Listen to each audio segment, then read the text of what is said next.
lonely. Stan was feeling sad.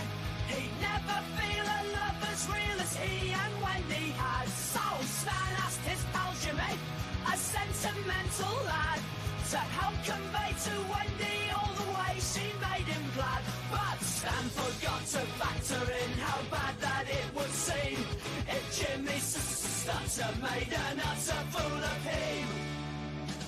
Oh, Wendy! Wendy! Stan says you're a cunt, continual sus source of inspiration. Oh, Wendy!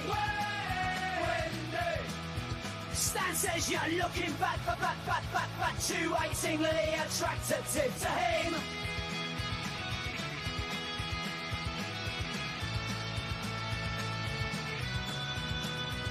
Oh, Jimmy only wanted to lend a helping hand. His heart had good intentions, but his mouth had other plans. I can't say I blame Wendy for leaving when she had, 'cause hearing Jimmy stutter is enough to drive you mad. But there's no point in worrying about things he can't control. If she don't like his stammer, she can cram it in a hole. Oh, Jimmy! He's just a little bit shy, but always there for his mates. Oh, Jimmy! He is a nub, objectively an XXX exceptional bloke.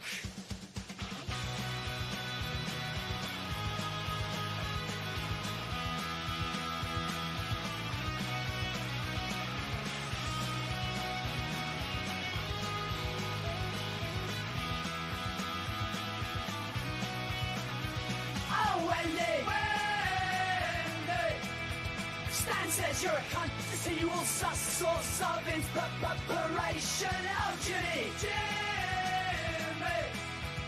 He is a nub, objectively an XXX exceptional bloke.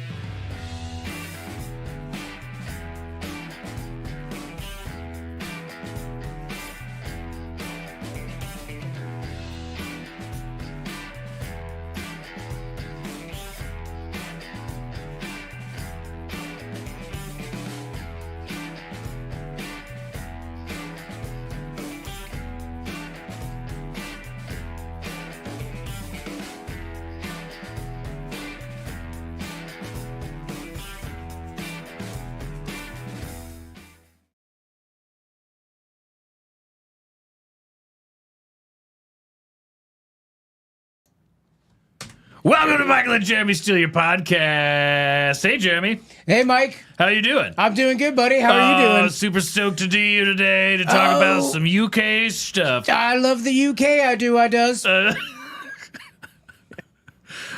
We have some gentlemen on. We have the Boo Foons. Boo Foon Dan, welcome to the show. Hello. And Steve. Good afternoon, or good evening. All I do is win, no matter what. Just interrupting Steve. He's trying to say hi to us and stuff. Steve is here. That's Dan. There's Steve.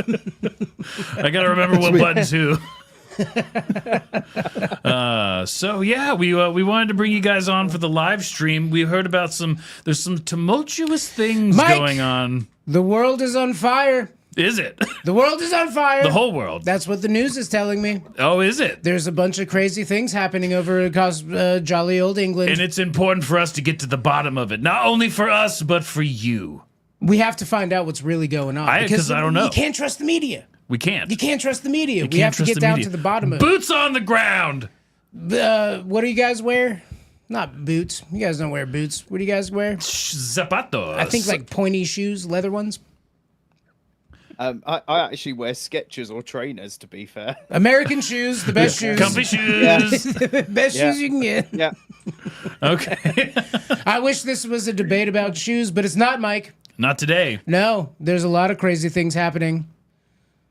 People like to pokey. Yep. Super hard, Mike. Pokes and jabs. Chokes and pokes, Mike. Chokes and pokes. Chokes and pokes are happening. Yep. So we just wanted to get some insight from you guys. Allegedly. Allegedly. We just wanted to get some insight from you guys. Jeremy's got some questions in front of him, but what's going on in the UK? In Well. general, or Yeah, what's going on? Yeah, what's the going weather on? like? Yeah, how are you guys doing? What's the temperature? well, Hot. where I am, it's quite warm, very warm today. Yeah, but I think the world is burning and it starts here. Everything. Not in the Middle East. that's what it It's feels here in like. the UK. I've always said the cradle of civilization is Britannia. You've always We said know the that Middle East seems. for years. Sorry, I was going to say the Middle East seems more stable than we do at the moment, so we're saying something. And we did do the whole episode where we actually visited the Garden of Eden, which is in the UK apparently. And Boo Foons, Dan and Steve, you all have a podcast that you do. We have stolen said podcast before, but Dan, would tell us about your show. So primarily we're a paranormal podcast where our main episodes come out every Wednesday, where we're talking about something weird or wonderful. Could be ghosts, could be aliens, could be a cryptid, could be a piece of folklore. And Steve and I sit and chat about it, and it ends up sounding like two random old men in a pub going, "Look at this thing that I just saw outside somewhere." Not in that voice, of course.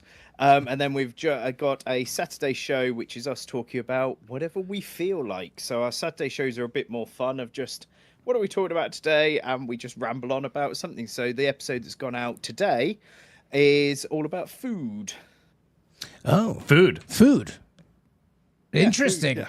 Like British food or We were just talking Chicken about our tikka favourite masala. foods, and buttered chicken? I can't tell you because I fell asleep listening to it 3 times, so I can't tell you what food we were talking about. and that's the quality of the podcast. It puts you to Yep. sleep. Wonderful, wonderful. Well, It's got me off my medication. That's the main thing. I don't take my medication anymore. I just listen to my podcast. You know That's what? gets me to sleep. I think that's a good choice. I think medication is overrated. Yep. absolutely. You should just stick to your gut feeling, intuition. More I think our cabbage. podcast is really good to go to sleep to, and yours is really good to wake up to. Oh, I like that. A surprise in the morning. Michael and Jeremy in the morning. You think we should try that that- angle? Yes. Oh, definitely. Michael and Jeremy in the morning. Bim, bim, bim. All right, Mike. my wait, For can You we? page for on TikTok for a period of time was, is it Brook and Jubal on some form of? Oh, they're yeah. Seattle. They're Yeah. they're broke up now. It's also Yeah. a super Yeah. fake. Everything that they do is fake. Yeah, they pay for skits, for second date updates. They pay for their skits and stuff. We're the real deal, Mike. That's right. If we were gonna do a morning zoo radio show, what would it sound like? Welcome back to Michael and Jeremy Steal Your Podcast. We're here at a lovely 9 a.m. morning, and the dew is clearing. I heard this super funny story about a squirrel that was ski boating across a pool today, Mike. Oh, fuck that squirrel. Oh, I hope that squirrel drowns and dies. Maybe, yeah, just maybe like that's that. the route, Mike. I think maybe so. we have to do morning radio. Yeah, Take the cameras probably. out. Get rid of the cameras. Yeah. Get back to. Well, this is an important thing. This is going out live, and we're taking calls. The phone number works. And if you want to call in anonymously. I know there's Dan, Steve. There's some rules going on over there in England where you can't really post and talk about what you want to talk about. Yeah, it's rough. Correct? People don't necessarily want to have their name attached with some of the concerns that they have. So I think in some ways, interesting. I was talking to Steve about this the other day. I was in a conversation with some police officers that do educational talks and that. And I was talking to them about arrests with things that go online. And is it actually true what the newspapers say of, if I go on to the social media and post something, will I get arrested? And they said that what actually tends to happen here is the arrests made for things put online. They tend to be an alert of a red flag of, oh no, this person might be following views or, something not quite that we want to do here that could lead to crime. Maybe it's related to things that you can smoke or ingest in other interesting ways. Or maybe it's linked to more serious things.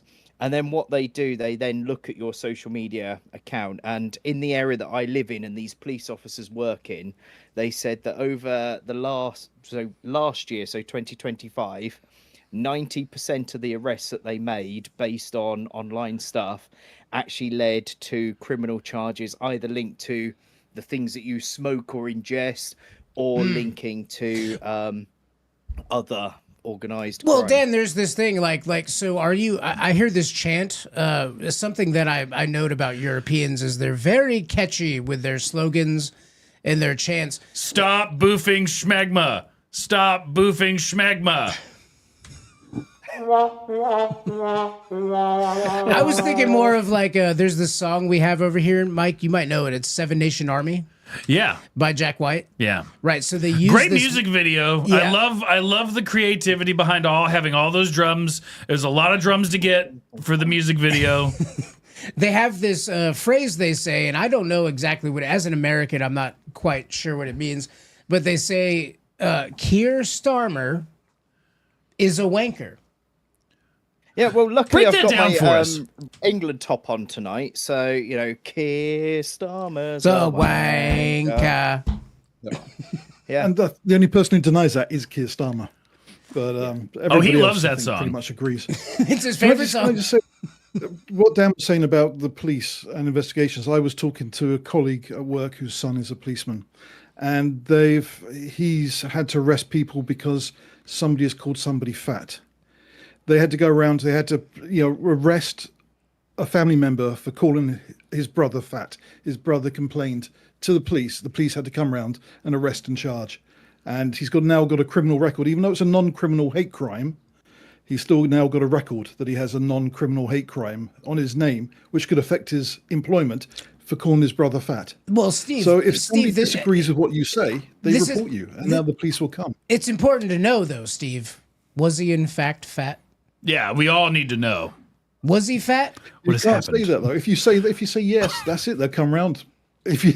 But it sounds like he was becoming round. Oh, camera. There we go. No, I didn't know that detail, but yeah. So I think with the police here, it is if somebody complains. If nobody complains, you're okay. But if somebody takes, umbrage of what you said, they're around knocking on the door. Now, as an or taking you off your airplanes, which I've seen that where people have been on their airplane just about to go off to holiday to Spain, and 6 armed policemen turn up to escort them off the plane because of a tweet. Oh, I've seen you've been a bit cheeky on the internet. Yep. Time to come with us. Yep. Does seem to be that way still. I heard you made a post that you don't like how colonized they've become. You do, you don't. So. Yep. Well, this is the thing. We have questions. Lay it down, Mike. A whole list that I can't access because I have to leave Discord up. Josh, you want to ask the questions? Josh has them accessible. Well, I did download the PDF, so hold on. Well, there's a lot of tumultuous things going on. Like, how do we get to the beginning of this, right? So in America, we're starting to see it blow up, and obviously it's media. So it's going to be broadcasted in a certain light. But we're seeing protests where people are carrying the Union Jack, or please correct me if I'm wrong, it's the St. George cross. Yeah. Yeah, they're out there displaying flags, which is a very American thing to do. I didn't even know it was taboo over there to wave your flag. The only reason oh, sorry, Steve. Yeah, it's only been in the last couple of years where it's been an issue. What is the issue? It's your country. It's your symbols. What's the issue? Issue because certain people find it offensive, because it isn't their religion, and it isn't. They see certain people see the cross of St. George as a religious sign. It's the cross of St. George, and they don't like it. Who was St. George? Icon. And some people are very set in their ways that they don't want to, they see it as an offense. They also see it as being persecution, and they've claimed that as well. So it's about defending the people who feel persecuted. That's so fascinating.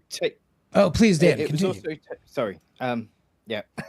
It was also taken over by a few extremist groups who started stringing them up everywhere, mainly around areas where there are a lot of immigrants, to sort of make a point of this is our country. And a few of those groups did start protesting, waving the flag around, and were saying things that weren't that savoury. And a lot of people did get upset, and unfortunately, certain groups of people who were on the other side of the fence started going, "This is wrong. How dare you wave this flag?"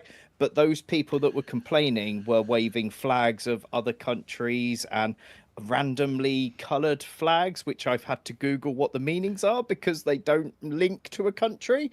And shouting, "I've just dyed this flag purple. It's my purple flag." It sounds more like you had they were hanging up these LGBTQ flags, these new ones invented in America, and they started flying those around. I was going to say, somebody's making a lot of money because they have to buy a new flag every week. Right. With a new pattern added to it. stripe. So someone's making a lot of money from that. Flag sales are up. It's time to celebrate. Jeremy, what new flag ideas do you have for this week? I think we should add another green stripe, Mike. I love it. For the Irish people. They've been oppressed for too long. I think it should be lesbian, gay, trans, Irish. They need representation, the Irish. I always wondered what the I in LGBTQI stood for. Now I know. It's for Irish. Well, to them it stands for freedom. All right. So moving on. I just wanted to say, Oxford Council has just put in a. They've just got to get this right here. They've gone to the High Court to ask for an injunction to ban Union flags and St George's flags from being put up in public places like streets, on lampposts, anything like that, but only the St George's flag and the Union flag. So they're looking at fines and potential, if they can, prison sentences for anybody who puts a flag up. So what's the again, purpose? It's only talking because the flags cause they're saying intimidation, distress, and they're also claiming safety risks as well. But every other flag will be okay. It's just the Union flag or the British, the St George's Cross. So did you see Norfolk County Council and what they did? So Norfolk County Council at the last local elections, they've sort of had reform come in as leadership and majority, and they've actually put the Union flag and the flag of Norfolk as a county up on the city council building. And all the left-wing people that are within Norwich started making complaints of how dare they take down the flags that were up there and put up the Union flag. And they basically got told, well, it's a public building of the country and it's the flag of the country. Your problem is invalid. And if you've got a problem, go to the country of the flag that you want to look at. So, and then that's caused more upset, which then means that in all the newspapers in that area, it's this whole thing of, how dare this person? Then somebody will write a letter in and go, well, I agree that they should have it up. And then there'll be another letter that goes, I don't think so. I think it's racist to put the flag of our country up on there. And then somebody else will do, and so on and so forth. I think, to be fair, a lot of it is the media pushing this for sales of the newspaper. Well, I mean, as an American, we have a group. We love our flags, but we do have a group of people in this country who, when they see the flag, they get a bunch of negative thoughts in their head. They automatically feel unsafe, or I feel icky about seeing this flag being flown. This country's history and certain policies that have happened. How can you represent the flag? And then there's this majority, and I think it's the majority in most countries. We have this kind of, it doesn't really matter who's in office. At the end of the day, we love this country. This is our flag. So the idea to make it law that you can't, Is it a law though? or if you make They're it, they're looking to make it a law. but it's With socially unacceptable. 2 years imprisonment for putting up and unlimited fines. Your own flag in your own country. Your own flag. to represent Yep. the glory of Great Britain and all she has to offer. You can't celebrate it because you're gonna make somebody who is just kind of there upset. I will some say people- the Oxfordshire thing that Steve is talking about is mainly about, so there's been a lot of protesters who have started putting all the Union flags and St George's crosses on lampposts. So they are climbing ladders and things to get up there, and some of them have fallen down onto cars and stuff. So it's the ones that they're actually going to the High Court for are the people that hang them on public property, such as lampposts and things. So But if the you trouble have there, it in your Dan, own is house, you'll still be able they to are have it. they are saying though the Union flag and the George's Cross, not any other flags. That's the issue.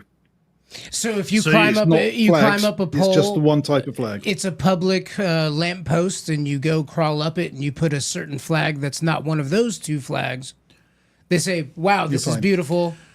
Express yourself." But if you throw up your country's flag, all of a sudden Because now you're intimidating people. it's colonization in All your right. own country. So here's something I'd like to say, Jeremy. So this is a perfect opportunity for us to go over there with American flags Absolutely. and plant them into the ground. And we all know, Jeremy, Like that once trees. you've planted, Like Johnny Appleseed. once you've actually planted your country's flag in the soil, it becomes yours. Well, I think I don't. You're I was gonna say you guys are lucky. You've got the General Lee flag. You can put that up, and people know what it. People have that feeling about that 'cause it's not your national flag. Well, certain people But if put you can- it up. Yeah, So, I mean, there's a certain demographic of people that put that flag up. I do find that it's funny you called it the General Lee, which is from our entertainment when it's the Confederate flag. Confederate. It's a General Lee. It's number what's it 01, isn't it? That's the one. Isn't The it? General Lee is, but actually, and it does represent how the Confederate Confederate did flag. against the Union. They did go 0-1 with the Union. They'll get them next time, Jeremy. They're trying. There's always Mike. next season. Those damn lefties. They're trying to bring the Confederacy back, Mike. It's happening.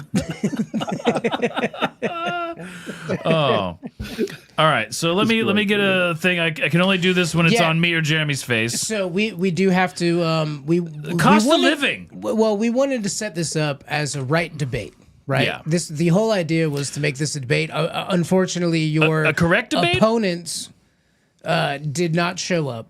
They said they would tune in, but they did not show up. We were hoping to put you guys on one side against somebody else. So now we just need to throw questions out to you, and hopefully people can call in with their opposition. And Jeremy, Can we where? get the phone line going? Yeah, let's. Throw that number up. We've got a number to call, and if you want to stay anonymous because of your dystopian laws where you go to jail for speaking your opinions, you can just call in, calling the show. call the number, and when they ask you your name, say anonymous or just come up with a name, whatever you want, and you can call in and ask Yeah, these it's a guys. Google Voice number. So if you accidentally say your name, the Google Voice is going to be like, Jeffrey Smith is calling. And be like, I'd like to remain anonymous. It's too late. It's too late. You already gave yourself up. Come up with fun names. Yeah. Stink McFartbutts would be fun. So we want people to call in, and hopefully me and Mike, the idea was that we would stay neutral and let you guys kind of tackle any opposing views that come in during our conversation. Why are all the prices going up in the UK, Dan and Steve? Oil, mainly. Profit. Taxes. Greedy businesses. How is it any Greedy different cost of now living, than just it's been reflect- for the last 50 years? I don't. It just seems like any excuse at the moment because national insurance payments. So national insurance is a way that the government takes more money from you, on top of tax to pay for things like the health service and pensions and disability benefits, all sorts of other benefits that they can pay out. So you take out taxes and you take out national insurance. They've raised the cost of national insurance, or the price of national insurance the employer has to pay to bring a lot more money. But the result is the knock on the companies are that it's the cost of everything is shot up because of that. So everybody is costing more to hire. It doesn't necessarily come from your salary as such, because it has to come from the company that's paying. So the company pays a tax, which is basically national insurance, to the government. You also pay national insurance out of your salary as well, plus a tax. So there's so much money going out back to the government, because obviously you've got a lot of housing and and other benefits to pay, because we've suddenly got a lot of people in the country who aren't allowed to work, and they're all got to be housed in houses and hotels and guest houses. So everything has gone up. You can't really, hotel prices have shot up. Houses, there's a shortage of houses because they've just been filled with people who have just come into the country who don't have a right to work, and it's all paid for. I have a question about the hotels. There's so much going out. So this is immigrants, right? It's a large rush of immigration to your country. Well, and we have to in the short space of time. We have to specify, Mike, because words are meaningful, right? Words can hurt. Well, so we have a tendency, certain parties, certain people like to change words, so it changes your perception of the word. Is it immigration? Are they migrants? It legally, by law in our country, we call them aliens. What is it legal migration, or is there something else going on? Are these people coming in and they're checking all the boxes and they're passing your weird quizzes and they're gaining citizenship? Right. Usually, because in the past, we would, before all of this is actually very new for us in the U.S., you go, I would like to live in the United States. We look at your paperwork. We go, oh, you work a good job. You have a business. You'd like to open a business. You'd like to hire people. Yes, come to our country. You're a net benefit. And then now it's kind of, well, your country sucks. Your country's poor. We'll bring in all of your destitute because your country doesn't have value to your life, but we can do it for you. Like, what's the distinction when you say migrants, immigrants? So we have three separate terms that are used. So we've got migrants, who are those that are moving into the country for work or, other legitimate reasons. So they're the ones that filled out the paperwork. Then we've got asylum seekers. They're the people who are coming in from other countries that are most likely at war.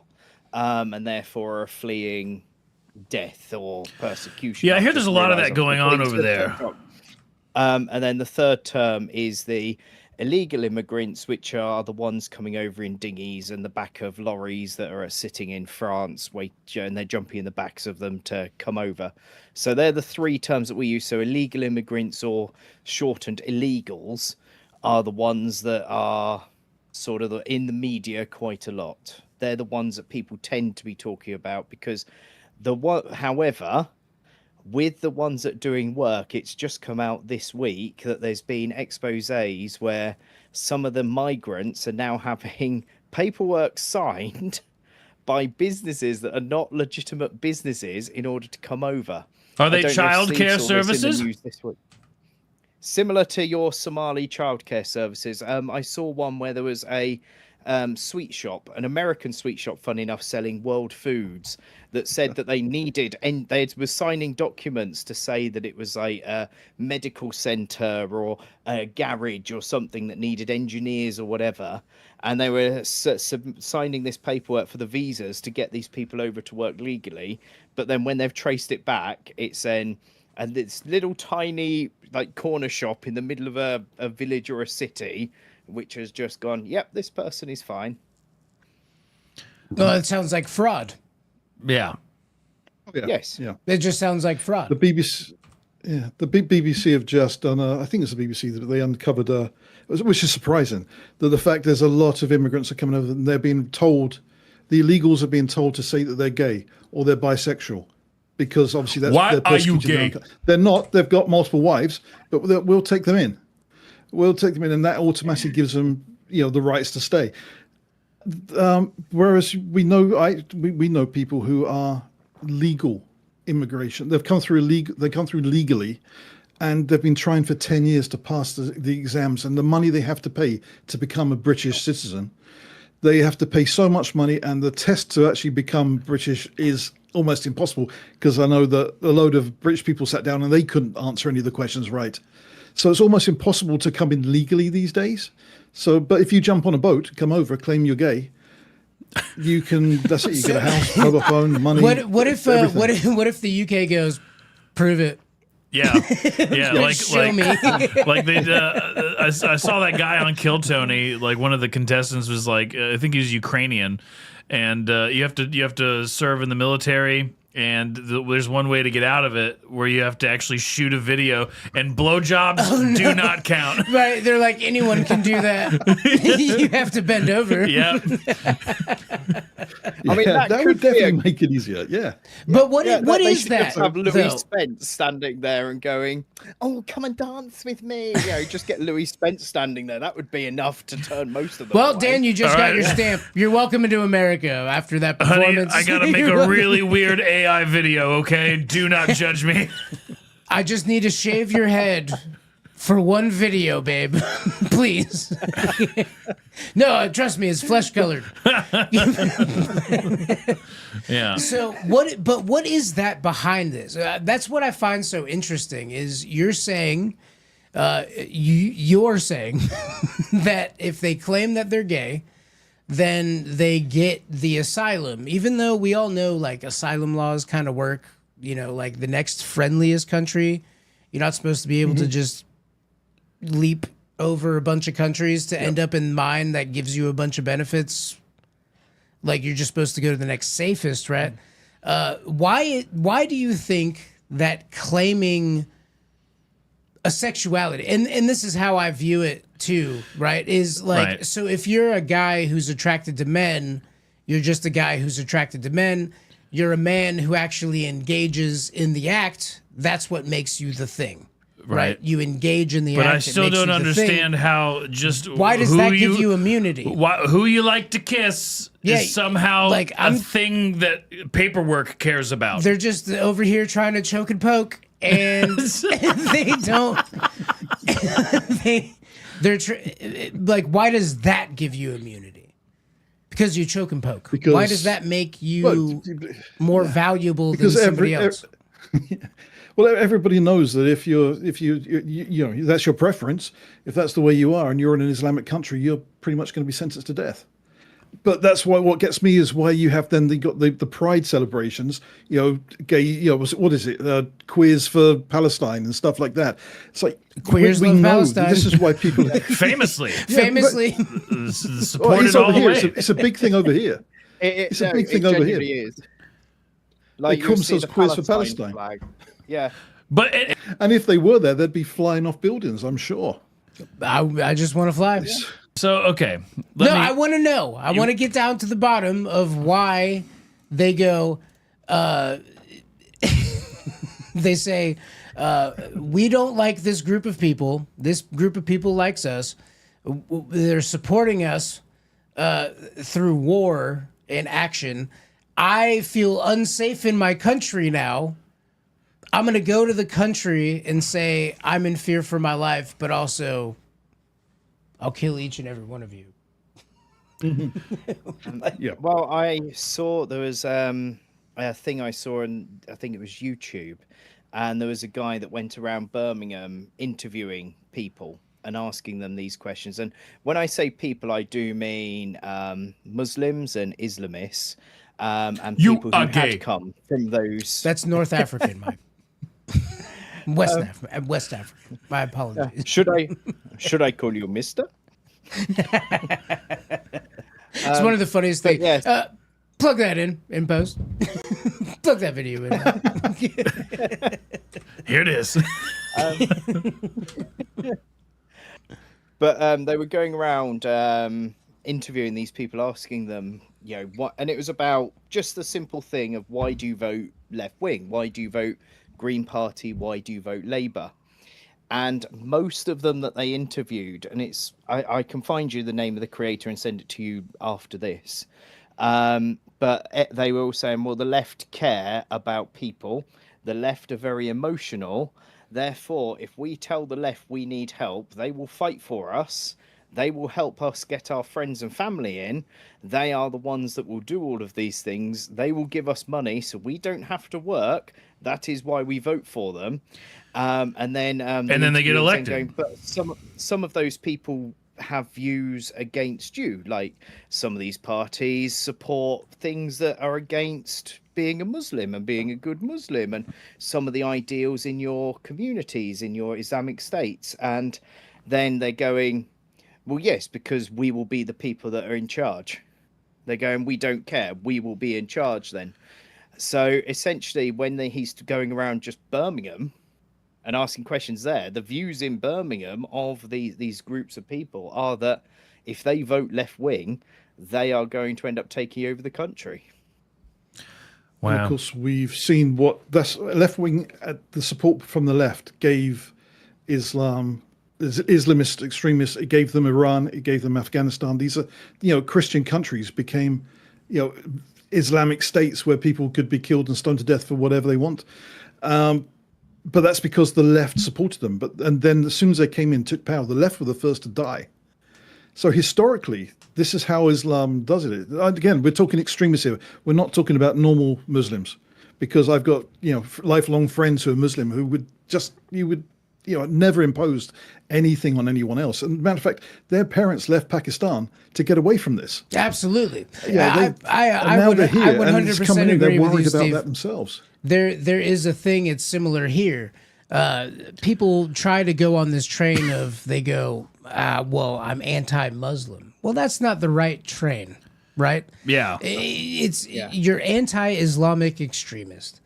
Just like we've been I'm fed, anti-Christian extremist. right? For decades, we've been fed this idea that Christian extremists are around every corner. Ooh, these guys with lobster hands and flippers are gonna stop you from getting an abortion. We'll get you. Like, we've had this propaganda in our country for so long, but there are groups of people who are Islamic extremists who are Muslims can be peaceful. They're loving, great people. They go, hey, come in, take your shoes off. I'll cook you food. Here's a bed. They're very nice people.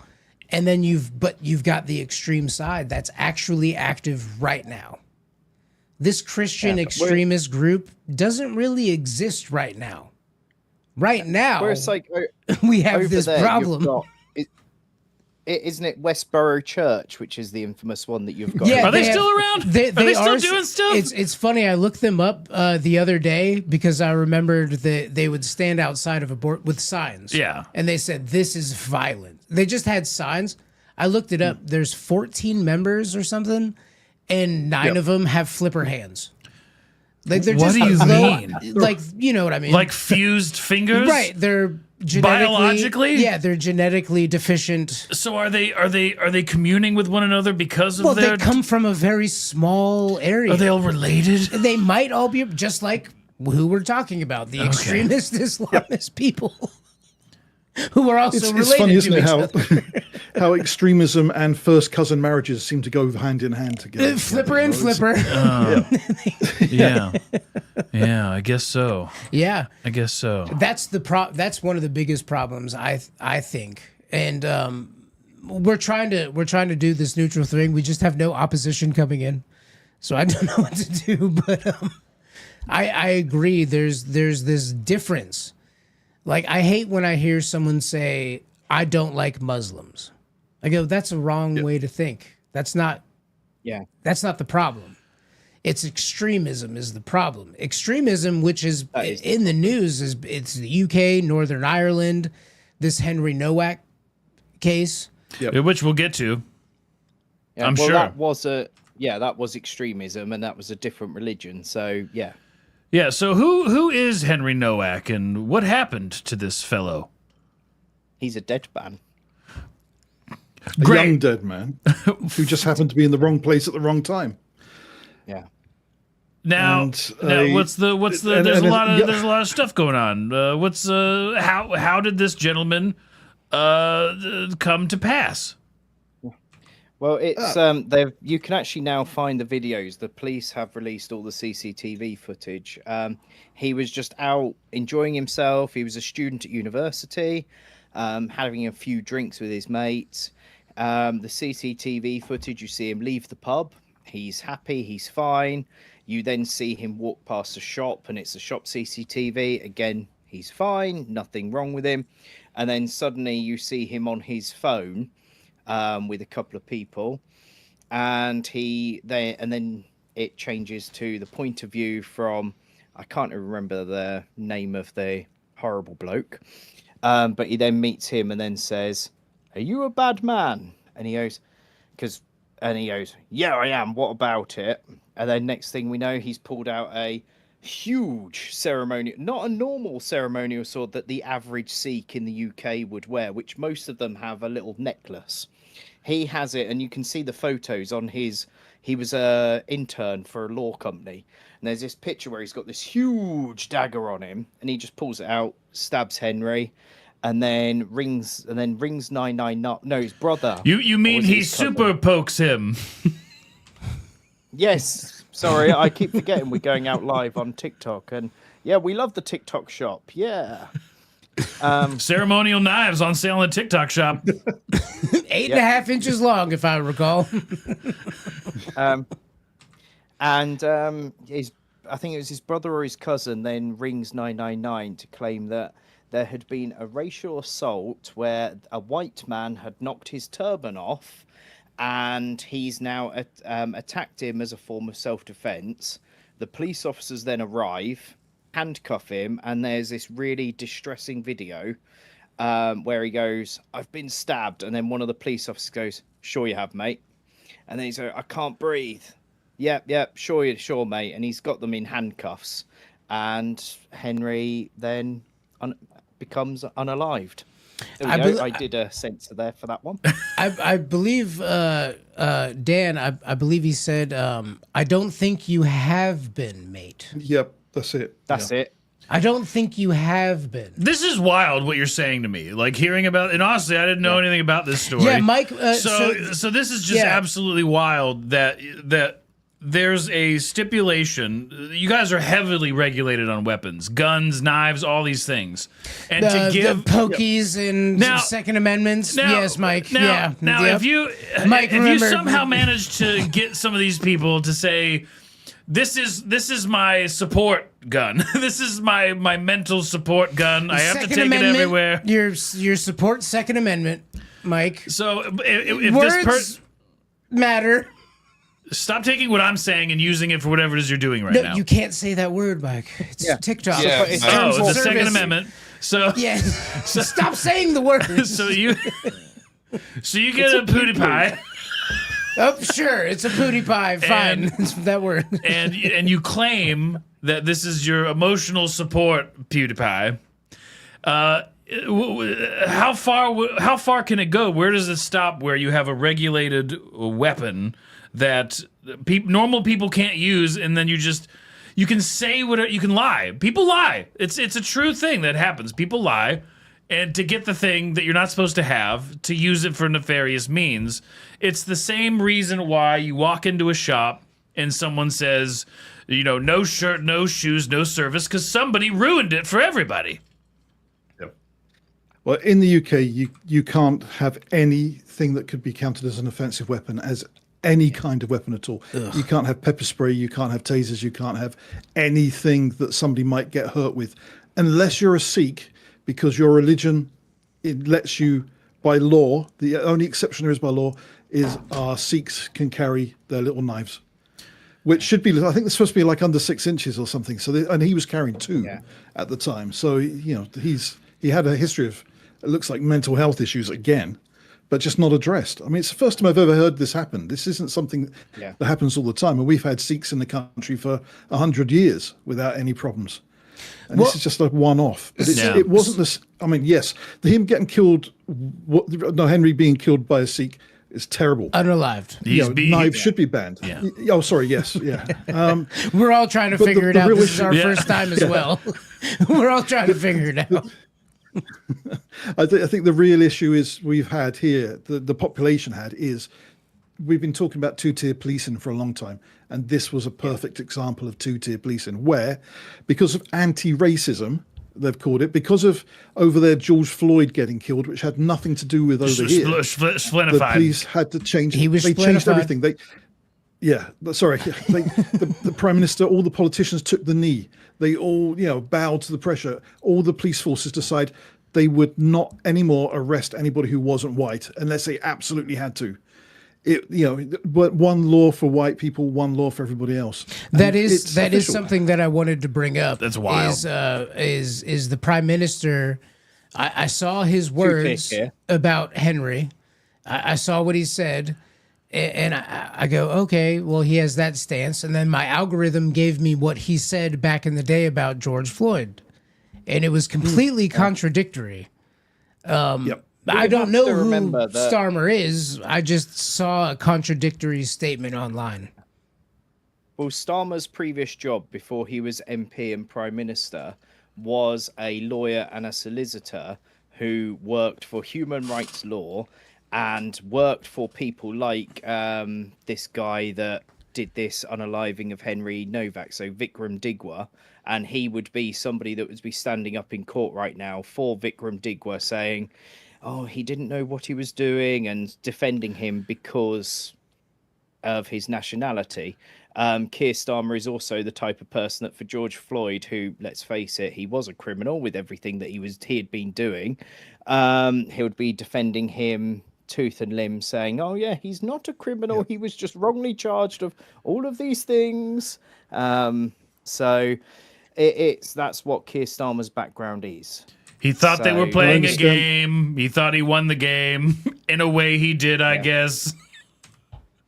He's always, as far as I remember, as well, Keir Starmer has also defended Islamist extremists, terrorists as well, who have been accused of terrorism. He defended them, and he also has spent a lot of his time and his personal time and effort, and colleagues have, prosecuting soldiers for things for war crimes, and he's taken away immunity for soldiers for serving the country, and then wonders why we don't have an armed forces anymore, why people won't join.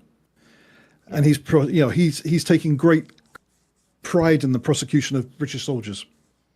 This man should never be prime minister. What is this underlying problem?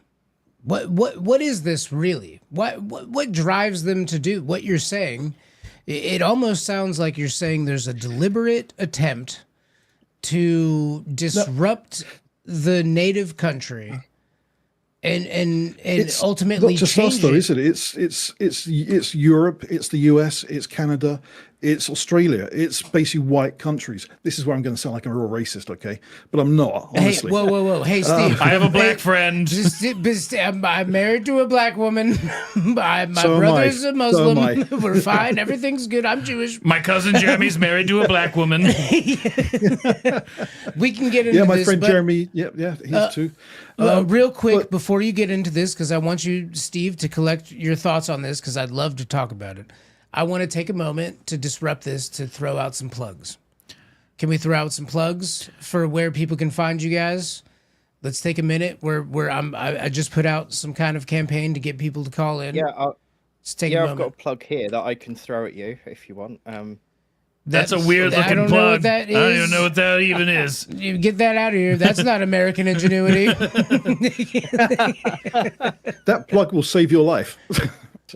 Yeah, it's the safest plug in the world. Little sad thing about the UK, we have the safest plugs in the whole world. Well, if you don't have unsafe plugs, how are you going to call all the stupid people? Yeah, and what if everyone grows up not knowing what an electrical fire is? They'll never know how to put one out when it does happen. But to answer your question seriously and sensibly, Jeremy, you can find us across all social media platforms by just searching Boo Foons, so BOOFOONS. We are on Instagram, Facebook, even here on TikTok, where I know we're going live. We're on YouTube, and we've got our website, which is boo-foons.co.uk, or you can find us with the same but .com. It should take to the same website. I should know after all that money we paid for it this week. domains. I'll send you some money back there. No. I'm not saying it for that. I'm just saying we paid it, and that was a lot of money that we suddenly went, hang on, how much does that cost? But yeah, do look at our website. And we are on Patreon, and you can find Boo Foons Mystery Investigate on all podcast providers. So Spotify, Apple, Amazon, wherever you listen to your podcast. I'm still waiting for someone to track down the ghost of an extraterrestrial. I'd love a ghost alien. A ghost alien? Yeah. Oh yeah, that'd be great. We're also looking for someone to write garmoils. So again, Are we going to give a shout out right now to shout out garmoils? to the concept of garmoils. Guys, do you know garmoils? Nope. No. Mike and I have created Yeah. this genius idea. It's a great We have idea. a We're story. trying to find an author. It's an original. We just need someone to write it for us. Call in 903-287-0660 if you think that you can write garmoils. Mike and I have Shout out to Philip Taylor tuning in from the UK. shout out Philip. We love Phils. We love lips. Philip Taylor, I love you. I don't know if anyone told you that today, but I love you. We do have a concept though for garmoils, Yeah. guys. If you like writing, I grew up on Shakespeare, so I figured all you guys just write stuff all the time. But When Jeremy says that, he really means that he slept on a pile of books and they felt for many years. They felt very British to me. The books I slept Jeremy on, didn't learn how to read till he was 13. and then I never read again. Hate books. Books are bad. Watch the movie. Jeremy loves books. I hate books. I think it's hilarious that you come up with like a separate stance than reality for something as trivial as liking to read. No, people who are like, I read all the time. They sound, I don't like it. I don't like how they're, have you ever read this? I go, yeah, idiot. Gargoyle by day, moil by night. Okay, that's what Yep. we're looking at. A gargoyle statue on a New York skyscraper, and then at night, Jewish moil. And there's going to be an antagonist somehow. Something about foreskins. Someone's trying to save foreskin. Gargoyle's trying to Just take gotta it stop away. it. You gotta stop it with his spiky stone teeth, chewing his way to justice. Is it, when they talk about vegans and stuff, they always put up these pictures of their mouth and their Yeah. teeth structure. Yeah. The gargoyle has the perfect structure to cut foreskin. Right? Yeah. It's like he's developed like how Darwin noticed all the different finch beaks. Right. Right. They all have different purposes, and then the garmoils is perfect for tiny little wieners. His teeth are perfectly curved. A moil is Philip Taylor. To answer your question, a moil is a Jewish fellow who, at a bris, will remove the foreskin from a newborn baby. Sometimes, not all the time, and not really anytime recently. It was kind of an old school practice. Using his his mouth. teeth to Without do even so. asking. Yeah. Well, Did they ask it's first, hard, or did it's they hard just do for a it? baby to give consent. Yeah, babies can't consent. Just dive in there. Yeah. Let me toot on that thing real quick. So gargoyles in a Barnes and Noble near you. Hey, Josh. How are things going, Josh? Going good, man. The stream's looking good. People Looking good. We people got like any it. callers yet? Anybody interested in calling? Yeah, 903-287-0660. Our country code is number 1. Number one, always Because we number one. are number 1. Mike, touch tips. Number Number one. Yeah. What are you guys, like 22 or something? Or 4. 44. Well, 44. Yeah. Just double it. Okay. Double it. Give it to the next Yeah. person. Doubling it. Dublin. Belfast. What's going on in Ireland? What's going on in Ireland? You know when you have like something attached to something else, and then someone gets mad about that? A foreskin? Yeah, like a garmoil, and you're trying to like, you've been nearly garmoiled. You've been mostly garmoiled. I'm staying away from that. I'm going to keep hold of mine, even though I'm not going to lose mine now. Seriously. So Keep that one away from me. I heard a story that there was a, we'll call him a disabled man in Northern Ireland, and he Why are you gay? he was nearly moiled. He was. And Nearly he was moiled. apparently quite nastily abused in Scotland, where he grew up, because he was Scottish, and that's why he moved to Ireland for a bit of safety. Oh, And he was almost totally deaf, and he has learning difficulties. And apparently, he was always trying to help people out, and he was always never had any sight, couldn't really detect danger. That just shows he didn't detect danger that day, but it certainly found him. Again, How? just pretty unpleasant stuff. The trouble that I understand what's happening in Ireland is, we're talking a lot of illegal immigrants coming over, and they're being rehoused. Sometimes some of the villages, I understand, have got like 400 people in the villages. They'll turn up with coach loads, and suddenly there'll be 200 immigrants there. So this little town which have 400 people suddenly got 600, and a third of the population don't speak the language, don't understand the culture. overnight. And apparently it's happening all over Ireland. Yeah, overnight. Literally, they get shipped in and just dumped there. And it's Wow. happening all over. Ireland I think it's hit them a lot harder than it's hit us, because they've got such a small population anyway. The excuse is birth rates have gone down. We need to get people in to do the jobs because the birth rates have gone down. And it's true. In some places in Cornwall, I understand 2 years ago they were getting 150 children in a year into the school system. And next year they're down to 50. Because there's so few people having children. Isn't that what the But one of the teachers reasons for want, that is- though? Don't the teachers want Smaller smaller classrooms? classrooms? Well, and the thing is, teachers are leaving teaching, and a lot of them are being made redundant because there aren't the children coming in now, so they're losing their jobs and having to go find a real job, Real not job. this pretend teacher job. Well, hasn't teacher jobs kind of turned into like, hey, this is what me and my husband or cats talk about at home, so this is what I'm teaching you today. No, it's more turned into trying to defend yourself from children hitting you, and then the parents denying the fact that their children would ever do such a thing. Oh, you mean my perfect angels? You mean my perfect Yeah. angels who could never do any wrong? Your My dogs? Yeah. My future doctors and engineers, my children, those people. Yep. And it's got to the point where it is a very tough job now, because they've also closed a lot of special needs schools.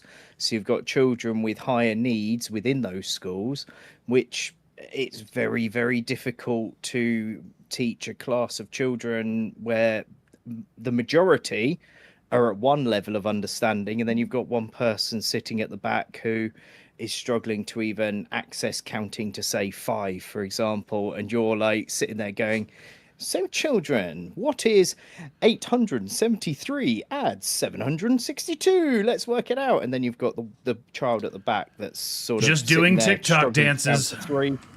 Yeah, and then you're being told that you're failing as a teacher because you're not thinking about that one child, and you're thinking about the majority. So the whole thing that you said, Jeremy, about the whole, my parents are 2 dogs, 2 cats, that sort of thing. Maybe in secondary, but in primary, which is where I work, I'm in primary right now. it's not really mentioned at all. We have a few books where like there's 2 mums and 2 dads, and they sort of, the purpose that they serve is so we can go, yes, we're being inclusive to everybody. But then in science and stuff, when we do talk about sexual relationships and things, it is just purely, this is how a baby is made. You need a man and a lady and they make a baby. When it gets to secondary school, that's when they start worrying about all of that sort of thing. At the level that I teach, it's more, yeah, cool, whatever. You can't distract these horny teens. Yeah, and how do you teach them? Do you draw it on the board, or do you have a slideshow? Have you ever watched Monty Python? I do. Yes. Yep. Me and Mike grew yeah. up as tiny people, loving everything you guys ever made. Flying Circus had boobs in it. Boobs, The good old days. I love Flying Circus. Boobs, and John Cleese is my favorite crossover. You know, a so- show so really just needs like just one of those 2 things to be good in my book. Yeah. So just like Monty Python, the bed pulls down from the whiteboard, and then Oh, and then you pick a student to help you. No, We call this you're on a Magician's lady- Pod. We call this choke and poke. It's a choke and poke situation. I'm not the president of the US, and I've never visited an island, so I'm not into that sort of thing. Islands are great. They're a bit young. What he's saying, his children are a bit young in where that he teaches. That's what he's saying. Yeah, Oh, yeah. right. They're very young. Inappropriate to even think about doing No. that. God, Yeah, Why would we ever inappropriate, yeah. joke about that? shit. Josh, add a ding when I wink. I do the When you editing. wink. I do. What are you doing? Hey, Josh. Hey, Mike. You have a soundboard. Hey, Mike. Add it in. Wait, hold on, Jeremy. Let me hold on. I can help you. It doesn't work like that, bud. Oh no. I haven't recorded any of this audio. Hey, Jeremy, I wink. tell you what I'll do. I'll Hey. put the ding on your soundboard so that way when you do a wink, you can set it up yourself. Yeah. Hey. Well, dang. Well, what are you doing? Nothing. Yeah, stop it. Nothing. You're disrupting everything. Stop it. Stop it. So why? I've got an interesting. So I've got an interesting fact for you about British schools. I don't know if you. This is 2025. 72 schools in the UK don't have a single white British child in. 72 schools in the country.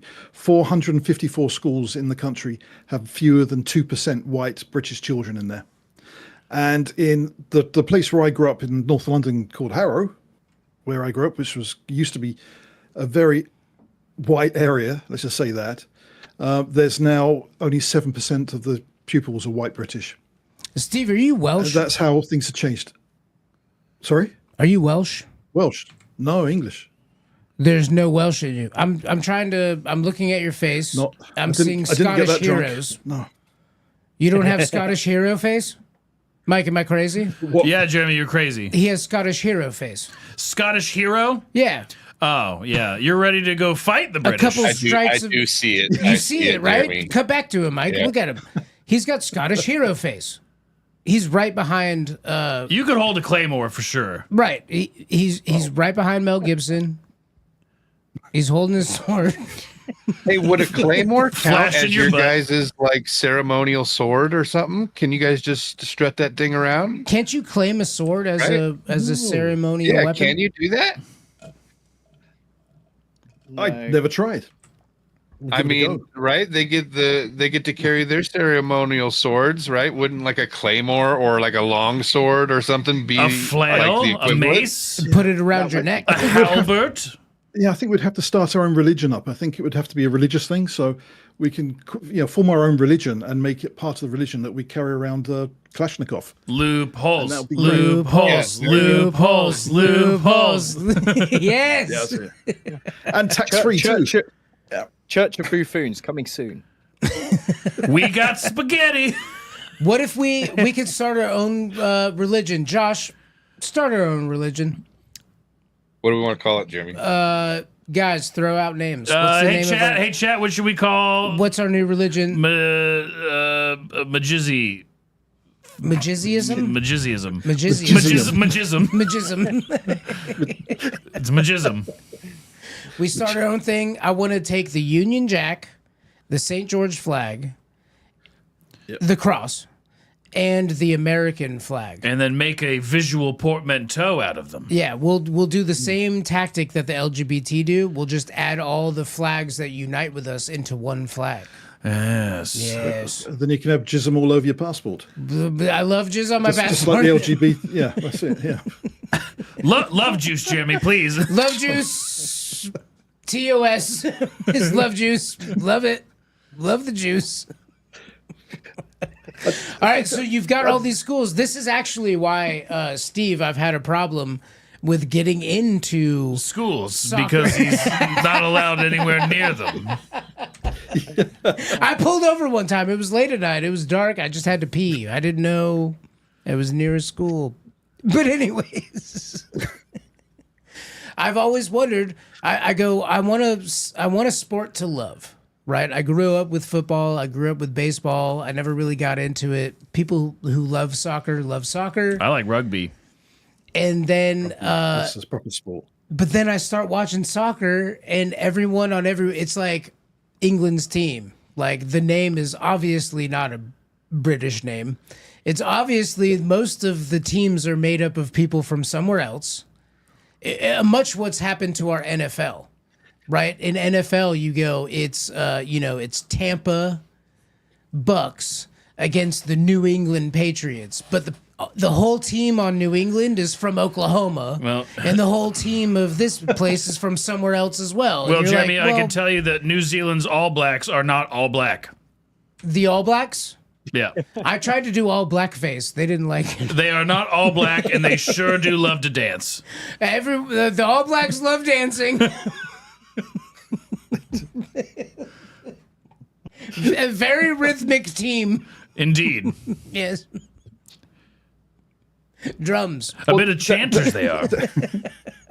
Anything you want to know about football, proper football, Dan will tell you because he's the football fan. He's obsessed with it. Who won the World Cup? I know yeah. we were in it. We're still going. It's not done yet. And I believe if Oh, is I'm it not like wrong, hockey? It's like hockey. There's a bunch of them, bunch of games. You got to win a bunch. Yeah, there's a bunch of games, but because actually in this podcast we try to make friends with people, and we always pretend that we're friends with people, but I'm actually friends with Dan, so I know he's no Scotland, no party. Stop hitting the table. Stop hitting the table. Look at what you've done to my camera. I know it is. They're scared of us, Mike. I have to. They're scared of our defense, Mike. You son of a bitch. I have to get the robot. You got to fix the table. I got to fix everything. Why? Because you got in. Jeremy, you gotta put that bottle away. Dude. You can't keep up with that. Jeremy, you got to stop. No Scotland, no party. Yeah. Yeah. Dan, how you feeling? How you feeling about your Scots? Well, to be fair, so I'm a Norwich City supporter. That's the actual team that I follow. And our captain is actually playing for the Scotland national team. And a few of our ex-players are currently on the Scottish team. So although I'm obviously a big England fan, I do have a soft spot for Scotland this World Cup, purely because some of the players that I support during the actual football season are out there competing for Scotland. It's like I used to have a bit of a soft spot for USA because Josh Sargent, who when he was playing for us, did play for the national team. However, he's gone back to, I think he's actually in Canada at the minute. I think he went to Toronto because he threw a big hissy fit about, oh, I want to go back home. So they sold him to Canada rather than USA. And he hasn't been called up anymore. So, I thought we got rid of that. I thought you guys We got have rid to of that stop a long selling time people. ago. Didn't you guys start that? Not selling people? I'm pretty sure you guys started that. yeah, we did. No, we finished it. We finished it. We stopped it. We started it. We finished it. We didn't start it. We didn't start it. The Belgians did that. We just thought it was really cool. Yeah. William Wilberforce. All right. Actually, I'm excited. I brought something up to you, Dan. We'll get back into the tensions, Mike. You bring up the questions. We'll get back into the tensions. Dan, I brought up to you something I heard online. There's a small possibility that the U.S. could go against England on the 4th of July. Is that even still a possibility? No, you because when you said that the other day, I was like, well, I don't think so. And when I actually looked at, I have actually got a wall chart that I've got out of the newspaper to track all the games. I do it every World Cup and every Euros. So newspapers will actually do a mid-page spread where you can actually track where they are. And I looked at it, and USA are Group D. We are, Group D, I think you are, and we're Group L. And the matches happening on July 4th, our groups aren't in any possibility or any combination could play. The earliest I think USA and England could play is, I can't remember if I think it's the semi-finals on about the 12th of July, I think is the earliest that there is a potential chance of USA and England playing. We got to write a letter. It's sort of all... It's all of those Demanded. factors, like who comes first, second, and third in the group, and who also wins the quarters and what have you. So there's a very, very, very slim chance that we might compete each other later on in the competition. Surely. Apparently, we've only played the US twice in 2 World Cups. Apparently, just one, 1950, where the US won, and once in 2010, where it was a draw. So I think this would only be the 3rd time if it happens. I'm sorry. I'm sorry. wow. Did you say that we did it twice, and the first time we won, and the second time we tied? Yeah, in 1950, you won. Yeah, 1-0. The second time we drew. America, That's because baby. we're friends. America, baby. That's what we do. So you That's guys, what we do. We win. That's what we do. so another thing I wanted to cover. We did also play in the 2022 group stages. Oh, that's not proper though, is it? Why is it was not the proper? group stage of the World Cup. Were they wearing the wrong clothes? Yeah. Proper. I don't want to talk about soccer anymore. Okay, I'm done. I don't want to talk about football. Okay, Because we're talking about football. Why is there a big problem with that when the term soccer started over in England? Why is it a problem? Soccer. Because the word they're- soccer came from England. America didn't invent that. It's because football ended up splitting into 2 different sports, rugby and football. Ruggers. And they ended up sort of calling it soccer to distinguish from rugby. But then later on, when we founded the rules of the beautiful game, which was founded in Cambridge, they then said it was football because you played with a foot, and rugby, and because there was, I can't remember what the private school was, but there was a private school that had Rugby. their It was version rugby, of Dan. soccer. Was it rugby? Yeah. It was rugby. That's why it's called rugby. Yeah. I thought soccer was called soccer because there was some sort of it was like association football. And no, then it's because they wear sort- such high socks, Jim. No, there was like the something league, and then there was the association soccer or soccer association, and they shortened it down to make it soccer. And then there was also ruggers, which was rugby. It was 3, I thought. Yeah. I think so. So I think you are right there. Yeah, well, it says here soccer was a word that was basically the nickname for football in Oxford University. So Oxford University, they would call it soccer just because they're Oxford, and they don't let you put flags up. So that's why. You know what, Steve? I completely agree with you. I'll call it football from now on because F Oxford. Screw those guys. Absolutely. Yeah. I see their debates all the time. Screw those guys. Philip Taylor says, sounds like you guys are saying lube holes. Lube? When we were saying lube holes, lube holes, lube holes. Lube holes. Lubed holes. Yeah. I love lubed holes. I have a question. Right now. Are you ready? Let's see. Should governments block social media in response to unrest or misinformation? Only if they're North Korea. So great for North Korea, bad for everybody else. Yeah. Are you guys seeing 'cause any you of know what that? blocking social media, it starts with blocking social media, ends up with putting people in front of anti-aircraft guns and pulling the trigger. You know, that's the steep decline of democracy.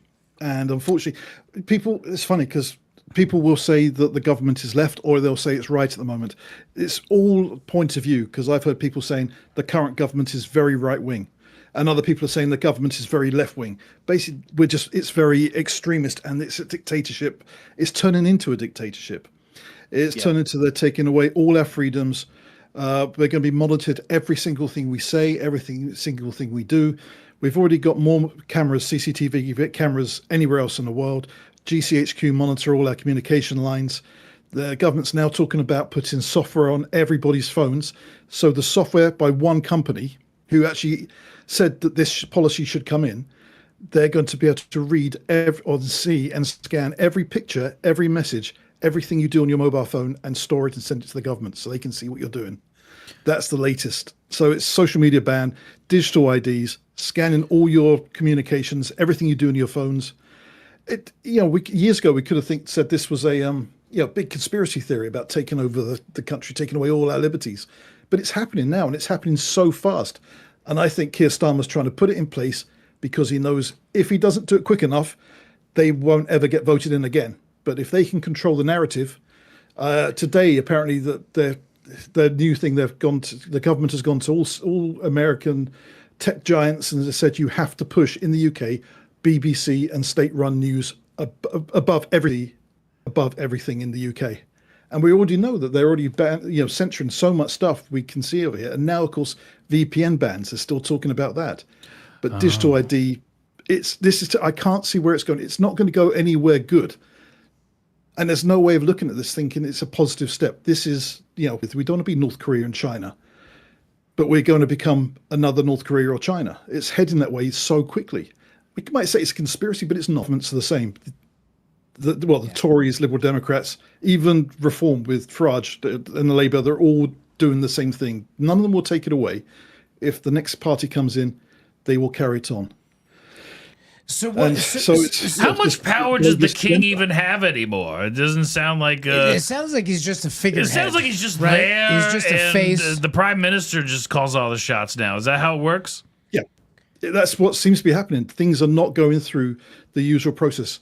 They replaced a lot of the Lords in the House of Lords because usually laws go through the Commons first, then they go to the Lords, and the House of Lords they agree if it's going to become a law or not.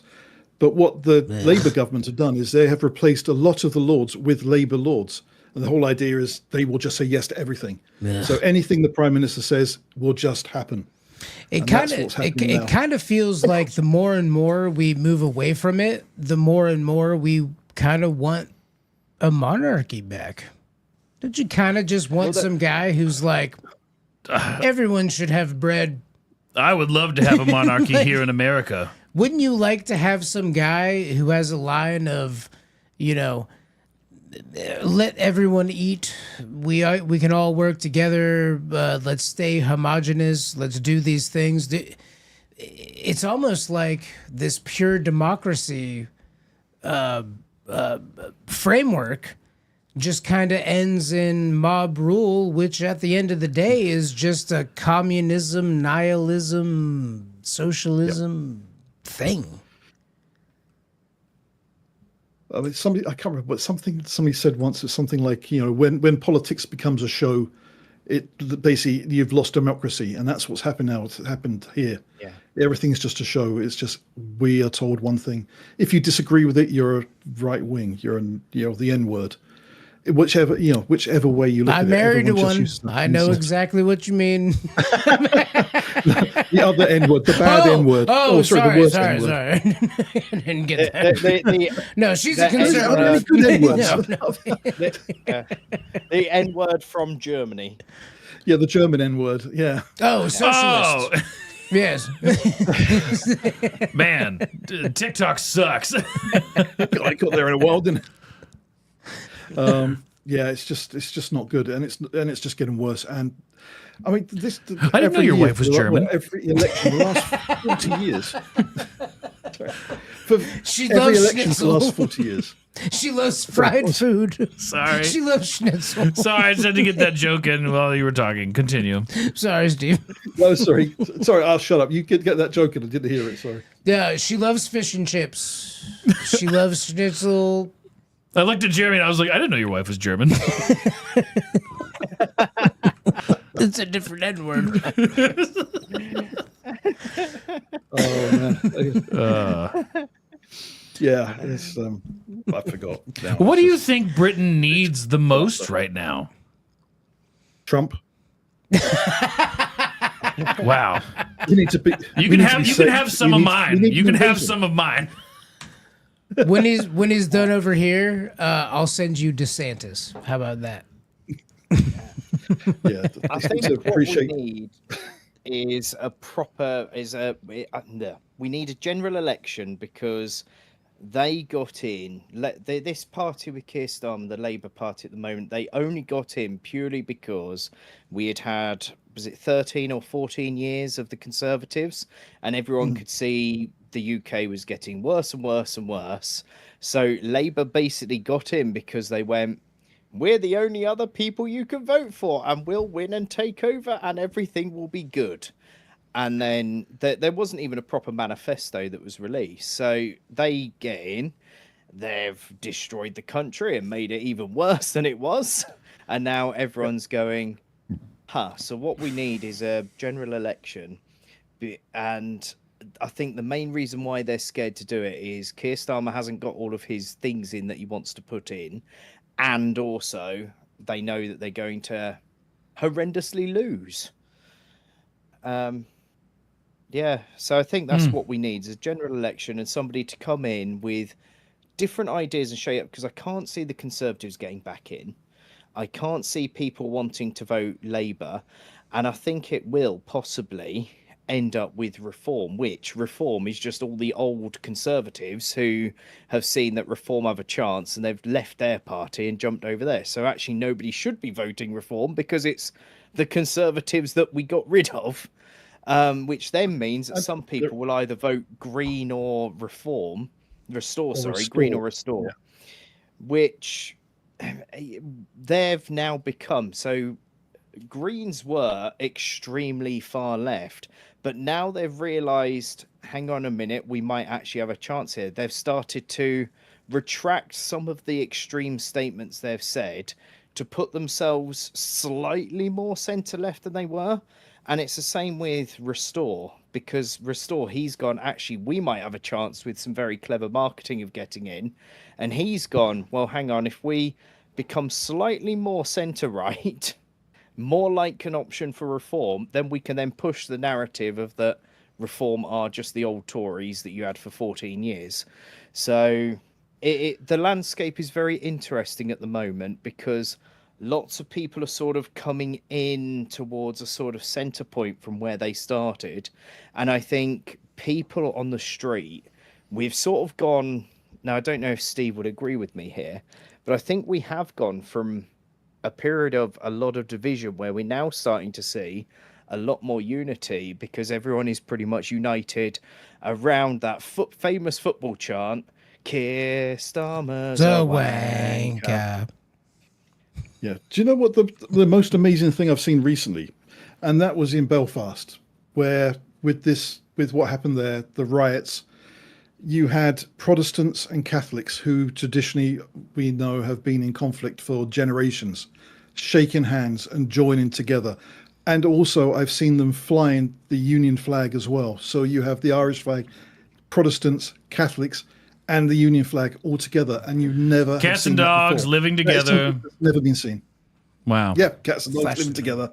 It is end of days stuff. And even in Scotland, where the protests in Scotland, the Scottish were carrying the Union flag and the St George's Cross and the flag of Scotland. And again, something you never see. It's uniting people. The trouble is, it's also uniting people the other way, where they just want, they would like to see everybody who doesn't agree with them go the same way as Charlie Kirk. They think anything you disagree with, that should be the fate. And it's funny because the violence really does seem to come from the extreme left, even here. Well, did you see that video of I think he was 16 or 17 years old, where he was out on the street asking people to debate him in a very Charlie Kirk style? And I think it was Thursday or Friday this happened. So in the last couple of days, and he just had this whole debate me, and these left-wing people all came over. Well, it started off with a couple of people who I don't want to presume their religion, but they looked very much like they could follow a certain religion that we discussed earlier. They Scientology. him, and then you get Scientology. They start kicking him, and then a couple of brightly coloured haired people start coming over and shouting, calling him a racist, and they're kicking him while he's on the floor. And then the people that actually surround him, and this is where the UK are united against such a thing and do protect the freedom of speech. You get a group of people suddenly stand around him, stopping the people from kicking him, and they look a very diverse group of people in ages and skin colour and all of that. So the positive side of their British diversity, all protecting this lad just because he's being beaten up by some horrible hooligan thugs who claim that violence is bad in their protests, but are actually the violent The first ones to throw the punch. 903-287-0660. What are your thoughts? Text, call, who cares? I'm going to leave it right here. Please. Just look at if you need. Wait, you need to write it down. You need to write it down so that way you can call in. Down. It's there for Jammy too. I see. 903-287-0660. Call in. Text. And if you are outside of the United States, just remember to put +01 in front of your call because it's their area code. So 903-287-0660. Yes, British people. Yeah, Steve, your turn. Yeah, phone. Phone. Is that what you're Phone thinking? good. Yep. But this is what's happening here, though. I mean, what is it? Really is. It's the society has been fragmented for a long time now. I think we're talking to my wife, and it's sort of over the last 30 years or so, the society has been splintered, and it's been constantly splintered and hacked away.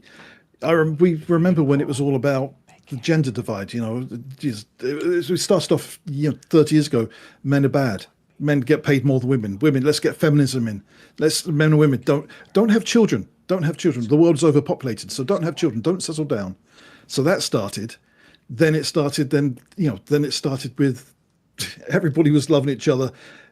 Pretty much, there was no racial problems. There was no everybody. Gay marriage was in. Everybody, nobody cared if anyone was gay. Then suddenly they bring in all the LGBT plus, not the LGB part, but all the T plus stuff came in, and that fragmented society completely. And then they throw tens of thousands, hundreds of thousands of immigrants in, and that's fragmenting society even more. And we once at a time in this country where people would have fought for each other, fought for their neighbor. They went to war and fought for other countries. But now you've got a time where people don't even know their neighbors. They don't talk to their neighbors, and they wouldn't fight for their neighbors. And some families wouldn't even fight for each other because they're so fragmented. We have something here, Steve. This is reminding me of a lot of something that we have here, Mike. There's a united we stand, divided we fall. Divided we fall. So the more Divide and division conquer. you add, the quicker or more likely you are to fall. Yep. You have to stand No one's united. going to stand up and defend.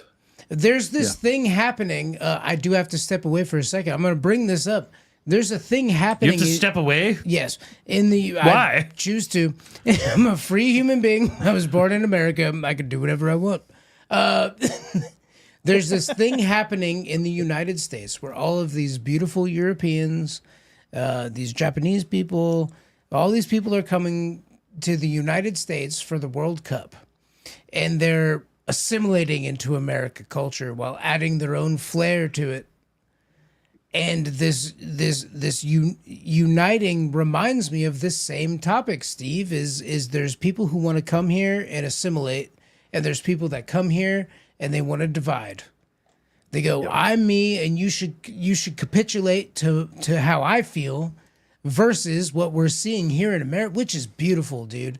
Mike, I don't know if you've seen these videos, but these people are coming over here and they're going to Walmart for the first time, and they're just so amazed by the selection, by the vast you could get this flavor, that I didn't even know this existed. I could buy a canoe and a bag of rice in the same place.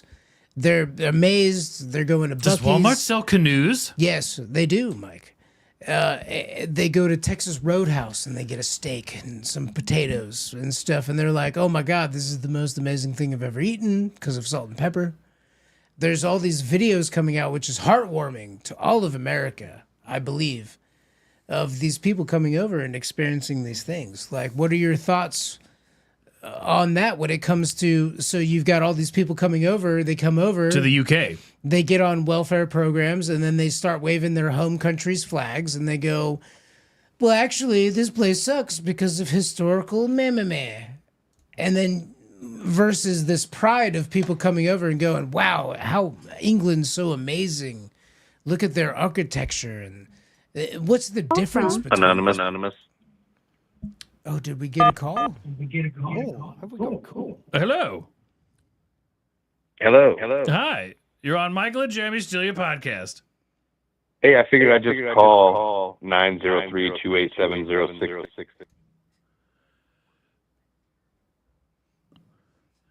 Hi, welcome to Michael and Jeremy Steal Your Podcast. What do you want to talk about? Yeah, what's your favorite thing Yeah, what's your favorite thing? about the UK? Damn it, have you not been listening?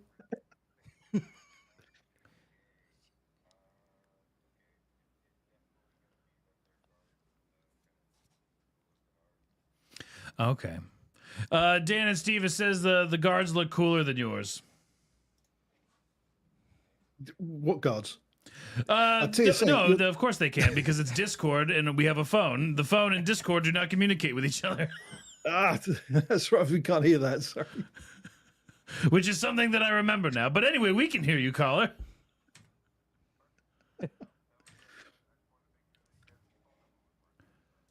That was 903-287-0660. That's right. No one can hear it. Very good. Goodbye. That's funny. Tell me what happened. I assume it was a very good phone call. Yeah, it was a great phone call. Super successful. Something about guards. I got we got a message Your in, military Mike. uniforms are much better. Oh yeah. Josh was heard, but he was echoing. Yeah. We he got was. a comment that someone There was listening. there was an echoing Josh. It was an echo Josh. Eco Josh. The Green Party. Tell me about the Green Party.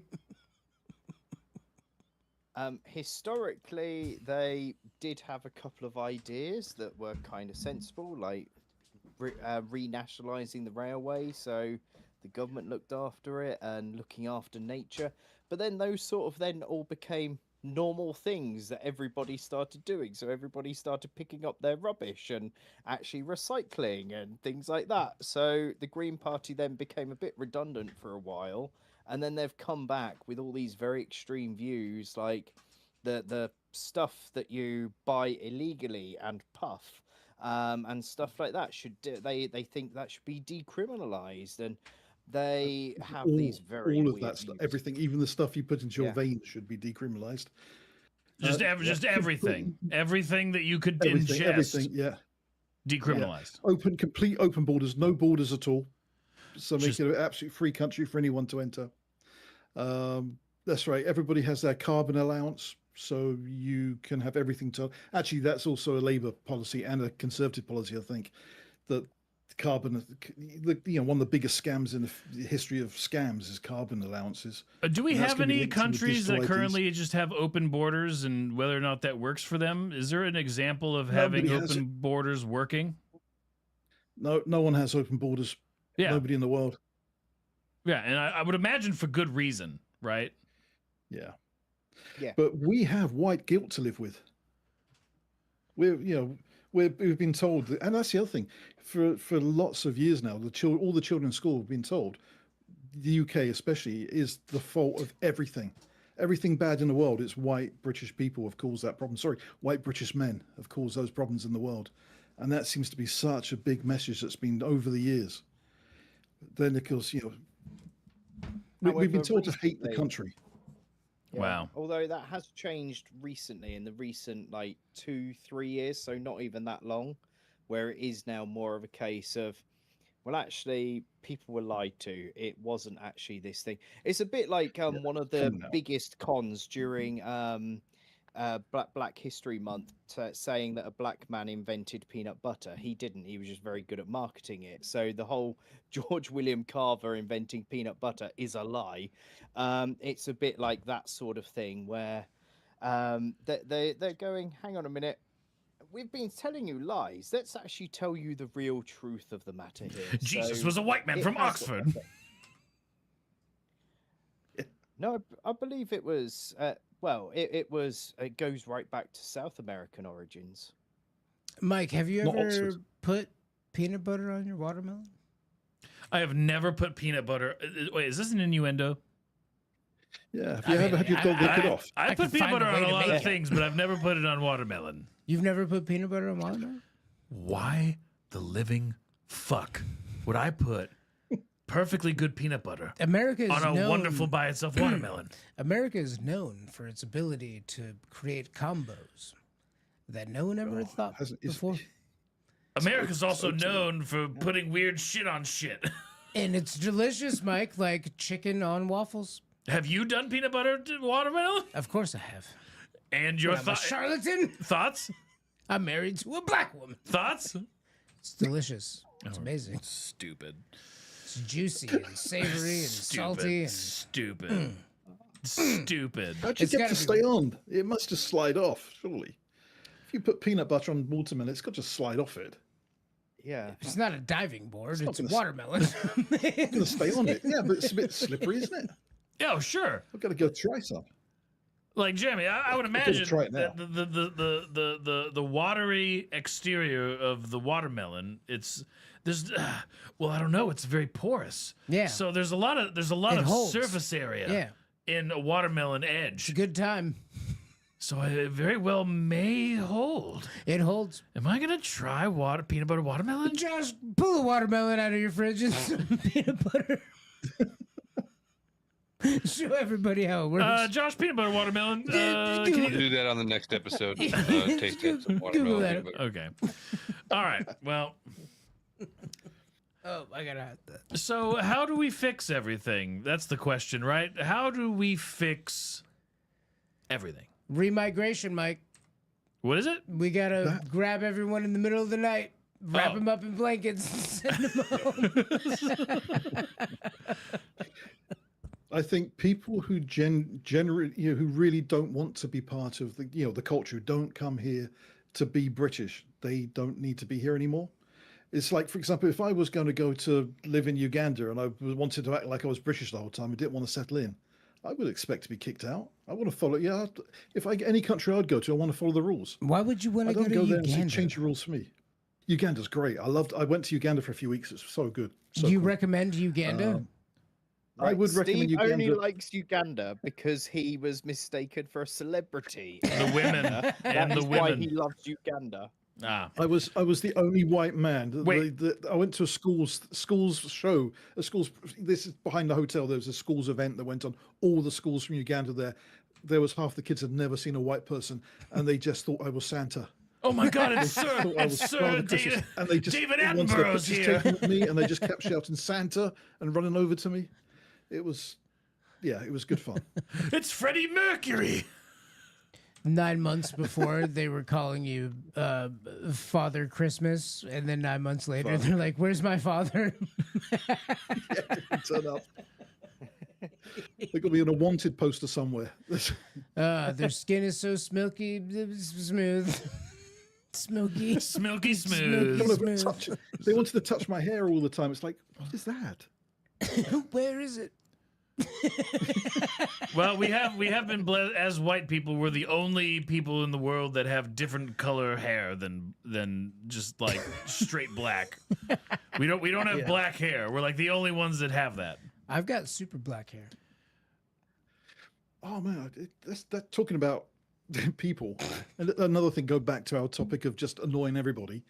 And we just saw that the other day, the United Nations released their document on Indigenous people around the world and how they should be protected.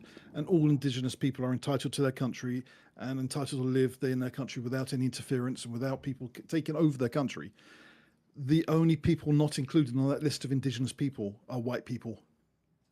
They weren't white. You're not Indigenous to America, North America. You're not Indigenous to Canada. You're not Indigenous to Europe. White people are not Indigenous to anywhere on the planet. Well, we came from Everybody Alpha else is. Centauri. Yeah. Well, we're not Indigenous to any land, so we have no protection, like every other shade of skin has, and that's United Nations. That's what they decided, and so whatever's happening across the whole of the white world is related to the United Nations as well, because they've agreed with it. So this is why it does also affect North America, and it does affect Canada, and we can see it everywhere, even Australia, New Zealand. It's happening everywhere. But you're right, we need to roll it back, and I think the thing is people who want to you really genuinely want to be in your country and integrate and be a part of it. That's what everybody should have. That's what we all need. We need people, but also we need to start having children. Well, Yeah. We need to encourage people to have children. Wait, we have a comment, Jeremy. God, Your wife comments. Is it my wife? You are married to a black woman that would never put peanut butter on damn watermelon. Of course not, because she's sensible. That's because I'm more black than she is. Are you hearing that, woman? Where's my camera? There's my camera. I'm more black than you are, dude. That's not true. I'm at the barbecue. I'll go ask my wife, and she'll say, "I'm just going to ask her what she thinks." So I'll be right back. Okay. No, I think there's definitely this weird thing in our world where you're not allowed to say, "I'm super proud of being white." Like you're not allowed to say, like, whether it's Irish, Scottish, English, Greek are also considered white. Romans, Italians are also considered white. Like they've done these things throughout history, but you're not allowed to be proud of it. Well, this is the thing, Jeremy. see- When you hold on. When you have a Mike's government, about to get leftist. when Hold you on. no, when you have a government that basically puts anything on the books that classifies people, like anyone, just based on the color of their skin, you have a list of things. These things apply to these people. These things apply to these people. When you separate people based on, any sort of legislation at all, you're basically telling everybody everyone's different, and based on how different you are, you fall into this box. I don't think anyone should be put in boxes. Why? Everyone's just are human beings. They're No people one trying should to be live. put in a box. No one should be put in a box. Dan, are you hearing Yes, this? but before the stream, you were playing around with your computer, making sure that we fit in the box. So you, Michael, put us all into boxes. You putting don't people want in people boxes put my in whole life. boxes. You're the box you man. yourself were putting us in boxes. Oh my God, I'm the problem. You're the problem, I've Mike. been putting people into these stream boxes. You have to hold yourself I accountable, have Mike. to-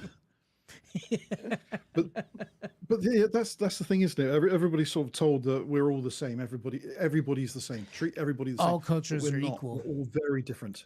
Yes. Everybody's equal as far as they're entitled to life, and liberty and to live a life. But Ontologically, we're all everyone's so equal. different to each other still. Yes. We're not the same. We're not the same, and we won't necessarily all fit in with everybody else. It just doesn't happen. Yes. Somebody has to bend. There's a big difference between And me that's and the an Inuit. It's just good. And I think that is the thing of beauty, and that's the thing that should be protected. Is you should be able to be proud of who you are, what your heritage is, and so on and so forth.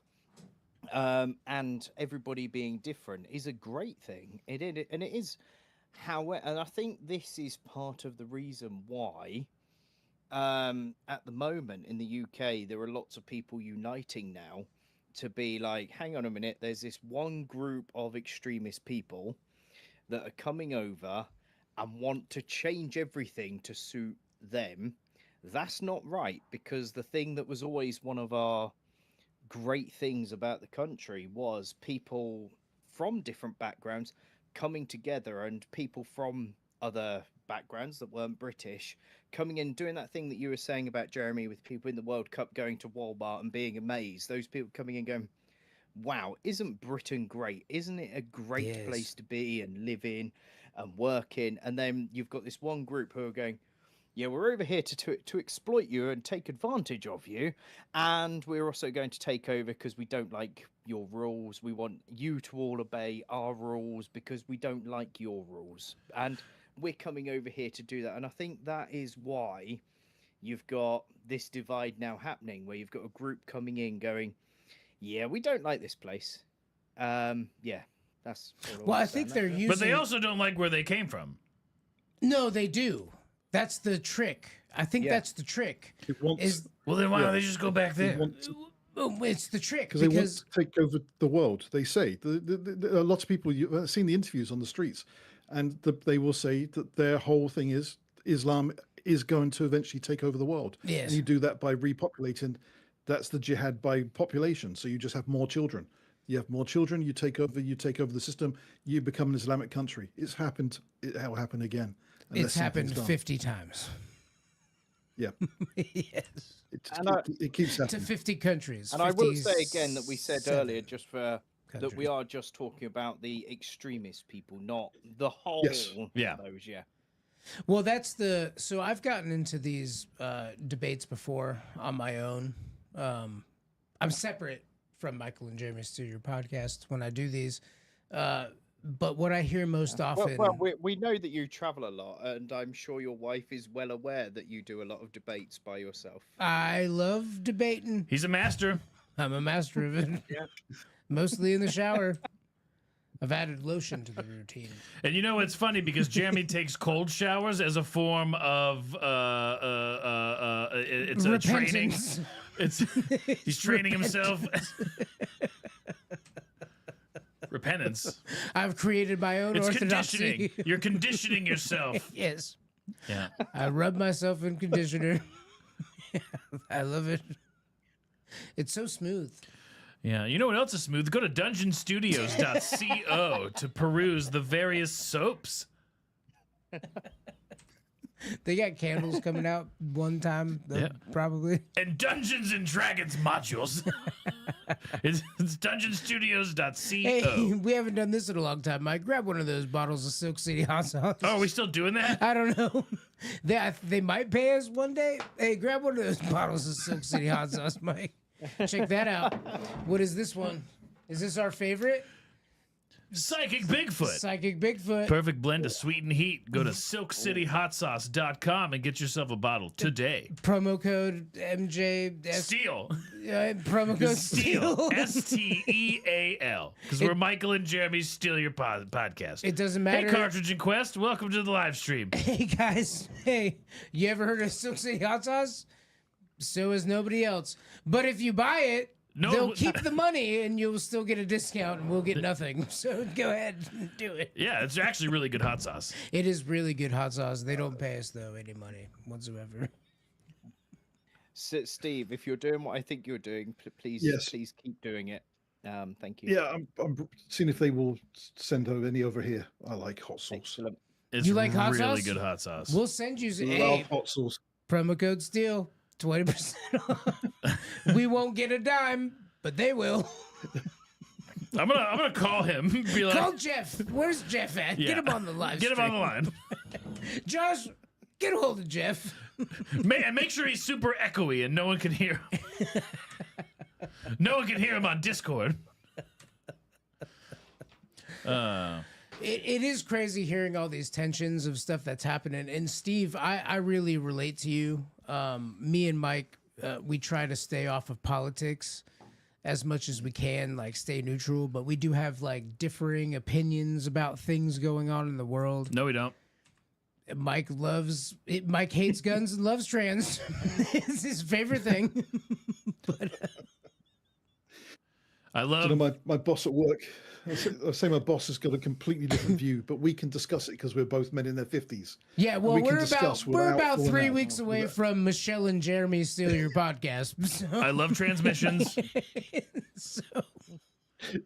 What? good luck changing that sultry voice, Michelle. Give me your best woman voice. Wait, I can help. I can pitch you up for a second. So he wants to change his beef torpedo to a ham sandwich. I love beef. I love beef. Yeah.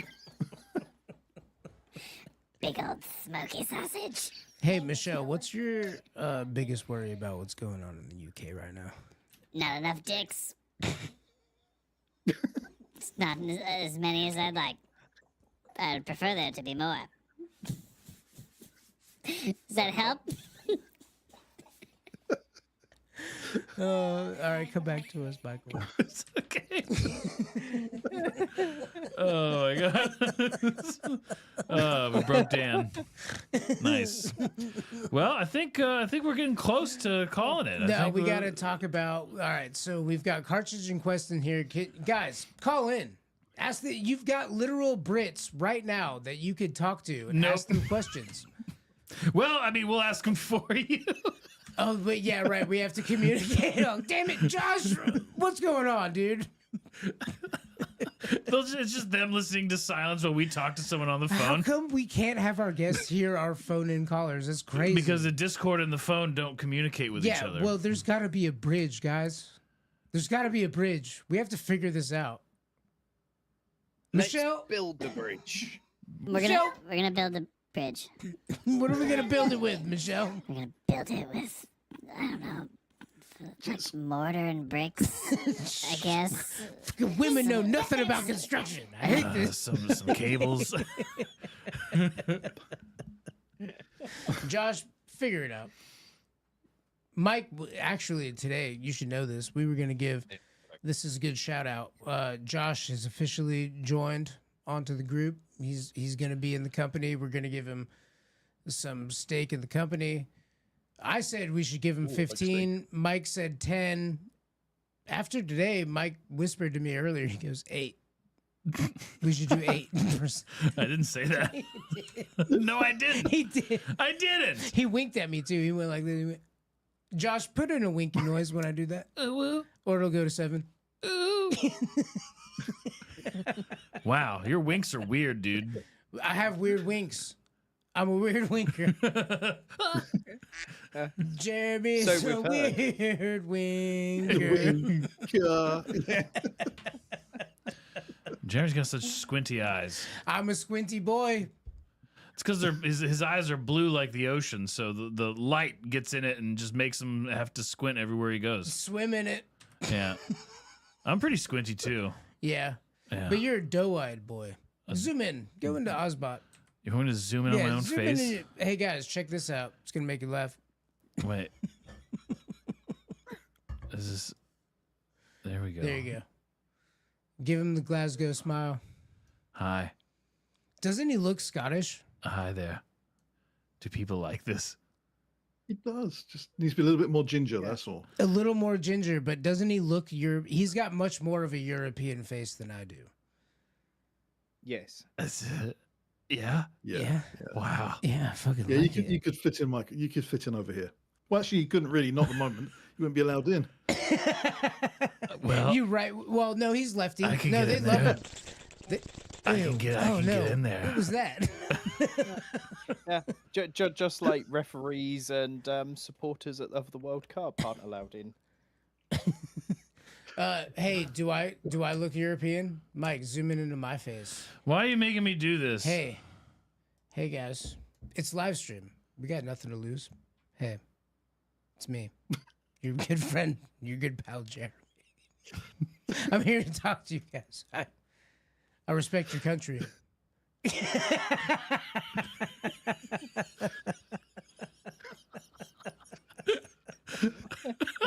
Hey, it's your good pal. I've always been here for you. I like pizza. How does he look more European than I do? Yes. What do I look like? Oh yeah, yeah. Chopped liver? Chinese, Mongolian. Very Chinese. Yes, Mongolian. Yes, that's Yeah, a little shout. Mongolian. Definitely one of Genghis Khan's like offspring. Definitely. Good luck with your wall, idiot. Hey, what kind of toothpaste you use? I wrote the book. They just took it about 1,400 years ago and are using it against you now. I'm a Mongolian. I know how to conquer. Is this where we go into South Park mode and start going, silly Mongolians?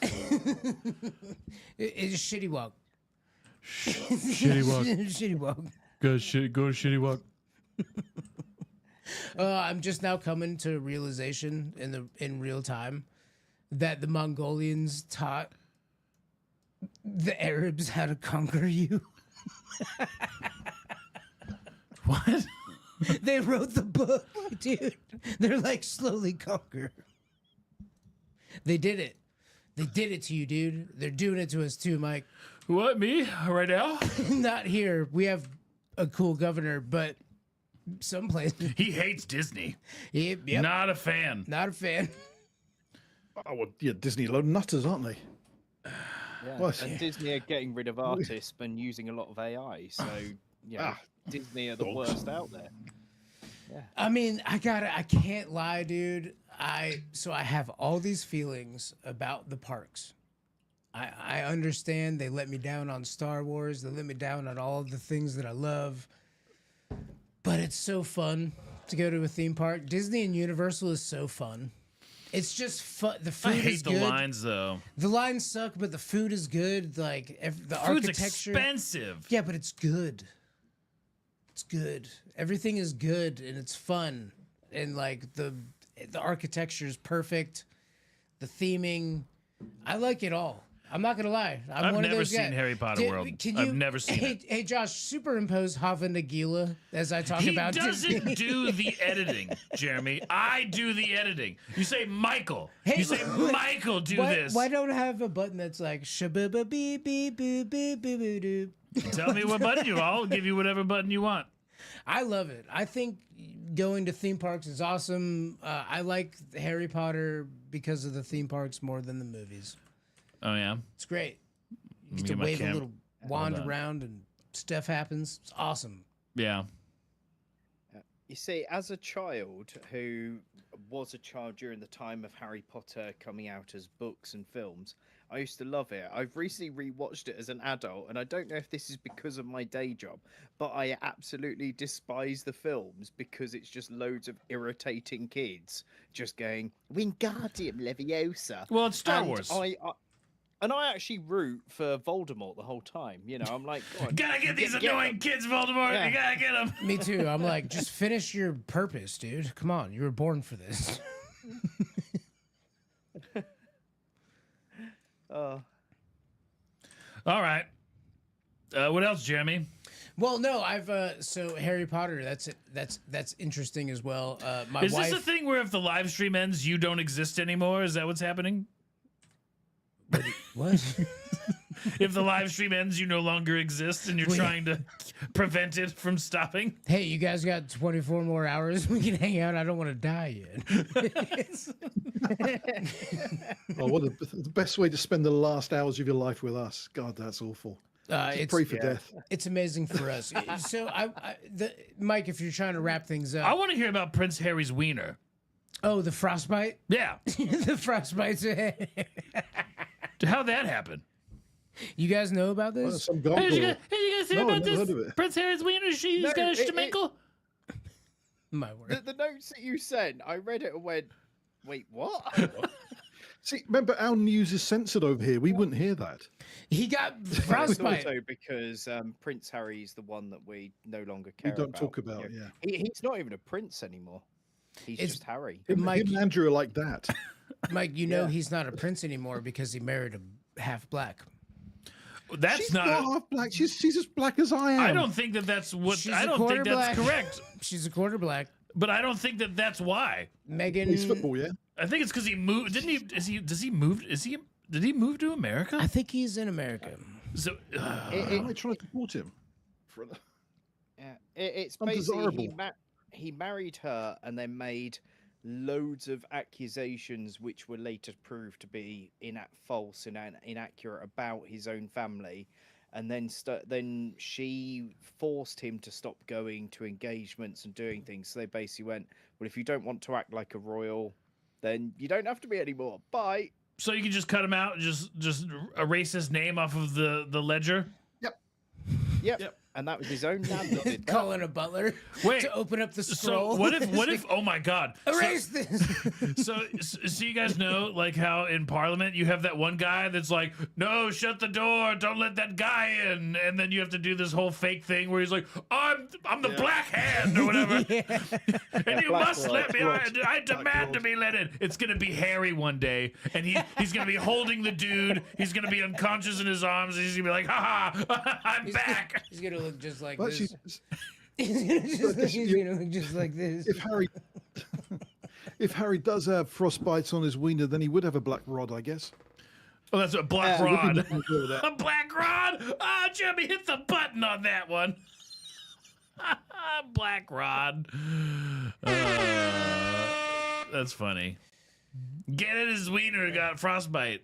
Yeah. The black rod. Yeah. That was always my worry with my girlfriends in the past. I was like, I'm at work. She might get the black rod. Well, I'm working. Antibiotics for that these days. Yeah, they clear that up. Frostbite. I mean, frostbite in Florida. Frostbite, okay. Florida. Yeah. Spend too That's much gonna take time in a lot of Hooters hard walking work to get cooler. frostbite in Florida, surely. She told me she's going to Waffle House. So no. I hop right off that call. The books are better, Nikki. The books are so much better. The books are better. I've been listening to the Harry Potter. They came out with a fully sound engineered voice cast, and my wife loves it. And she's been coming to work with me where I drive long hours. I know you guys don't understand this over there, but we drive 3 hours to work sometimes. The hundreds of miles. Yeah, that's just stupid. It's so Yeah, when you guys drive It's 3 so hours, you're in miserable. another country yeah. Yeah. or in the Well, yeah, ocean. you can drive 3 hours and you're only about 60 miles away Yes. because the roads are so bad. So that's what you can travel 60 miles in 3 hours. Oh, I see, because they go like this. Yeah, all over the place. Yeah. Yeah. And roadworks that never have builders working on them. That you just go past rows and rows of cones, and you're like, "What on earth is going on here?" Because there's no one working on it. What happened to your train? You were supposed to get a big old train? You're supposed to get a big Oh, connection? HS2. I think it goes to nowhere now. There's a hyper train. It was supposed to connect London and the south to the north and bridge the gap, because there is a bit of a north-south divide for many reasons, but there is a socio-economic difference where up north, there's a lot more poverty, lots of more unemployment. So therefore, whereas down south, where both Steve and I live, it's more affluent. Hashtag humble brag. Job opportunities. Not where I live. Hashtag white I neighborhood. don't live in an affluent place. Okay, yeah, not where you live, but in the south of Southwest England is in very general. poor. Yeah. Yeah. No, the southwest England is very, very poor. The only sort of money, because there's not much down here. It's a huge part of the country, but it's mainly just more land. A couple of cities, that's it, and it's like hundreds of miles, thousands of miles of it. There's no money here. The money we used to come from the EU. So the European Union used to give us money, but when we left the EU, that stopped. And there's, it's a very deprived area here, to be honest. Not like where Dan lives, where all the rich gits live. I love how you said miles. We're changing them, Jamie. Yes, slowly we're cultivating their culture. But yeah, so HS2, it was supposed to fix some of these divides. They invested billions into this, and it goes from just outside London to just outside Birmingham. And the train line that already exists between those two cities didn't really need improving, and it's only going to cut about half an hour off your journey time. So it's been a bit pointless, really. And it was supposed to stretch from central London all the way up to places like Newcastle, Sheffield, Manchester, Liverpool. It was supposed to be this brilliant thing. Yeah, it's gone a couple of 100 miles, and then that's it. I just The don't initial understand budget. it. Sorry, Steve. I I was just going to say the initial budget on this. The budget was 35 billion was the initial budget, and now it's 110 billion. And it's still, the price is still going up, and they've cut the thing down by, it's only going up like a few hundred miles now. And it's costing 100 billions. I don't Jesus. I don't understand why. What's the importance, right? So we're gonna connect this. I don't city- understand trains. Well, we're gonna connect this city to this city, so it's easier for you to get here from here. If you don't have a car, you can't take a cab. Yep. What really is the point? You're easily connecting these areas on the tax. Well, Jamie, it's cheaper to jobs. live in one spot, and then But you're gonna once you make- have the ability to commute to the other spot where your job is, Then you you're now go- have affordable housing because everyone's poor over there. No. You get a cheap house and get a No. good job. That's the And then opposite you of start what building happens. up the neighborhood. No, it's the opposite of what happens. If you open up the travel between them so easily, then you're taking the poor neighborhood to the, you're reducing value of everything. People are losing money. These people who can't afford are on a train. It's a negative to the I economy. disagree. I'm going to connect A and B and C to D, but everyone in A works in A, everyone in B works in B, everyone in C works in C. Like, what's the point of taking everyone's money to try and connect? If you want to go on vacation and visit another city, you just But why jump in wouldn't your you want to thing. get a cheap house in A, work in B, and then make good money, put it into the house, make that house better? All of a sudden, more people are doing that, and you're building value in the poor neighborhood. Now everyone has good jobs because they can get to B, where the jobs are, and they can start building up their own neighborhoods, increasing the property value, increasing population, and then actually being able to pay for infrastructure and all that stuff. Why is that bad? Tell me. Well, there's nothing bad about You building hate up- poor people. What?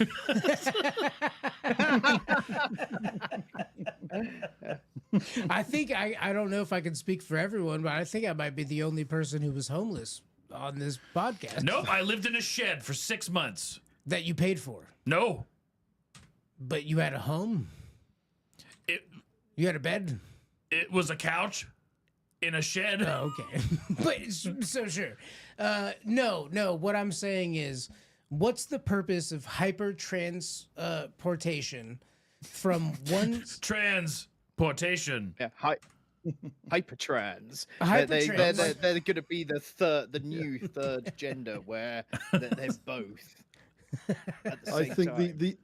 the idea for this rail network was just to give people an alternate route where they would pay more and go very fast, very quickly up north, where the poor people couldn't afford to be. So it was going to allow politicians, if they wanted to, rather than taking their private jets, to jump on the train. It was going to be overpriced, so no one really would be able to take the train. They would take the other line, the cheap one. So it was just going to be like a faster journey for the people who could afford it. And when we're talking about yes, it's taxpayer money that builds it, but it will then be handed to a private company to run it, who will make all the profit, which Oh, that's usually fucked happens. But for example, Why?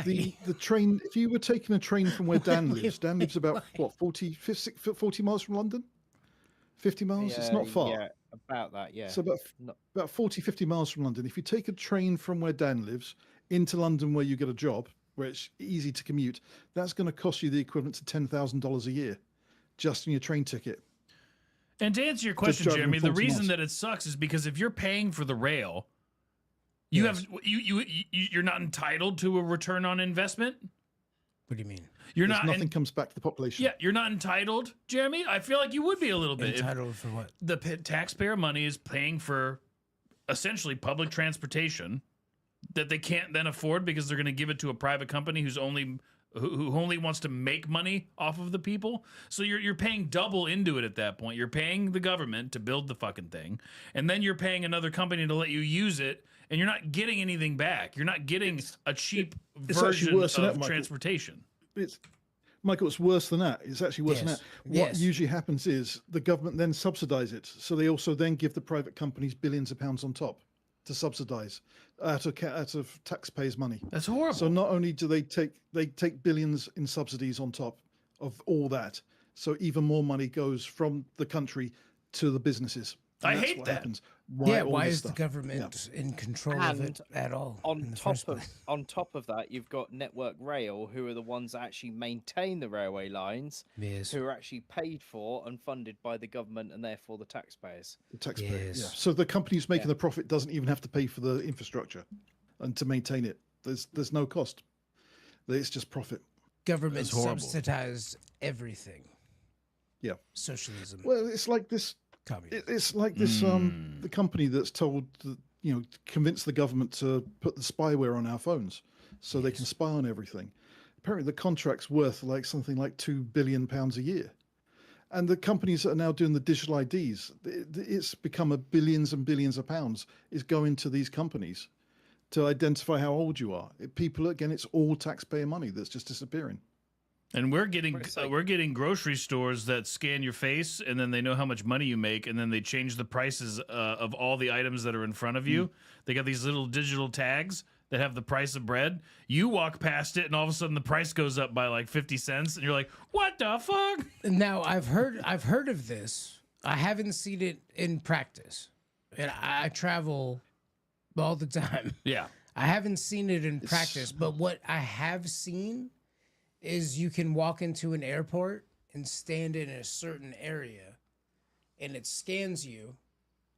It scans your face, and then you look up into the sky, and it says it's departing in 16 minutes. You need to go gate this, I've heard go about left about 40 minutes. You'll walk and get on a thing.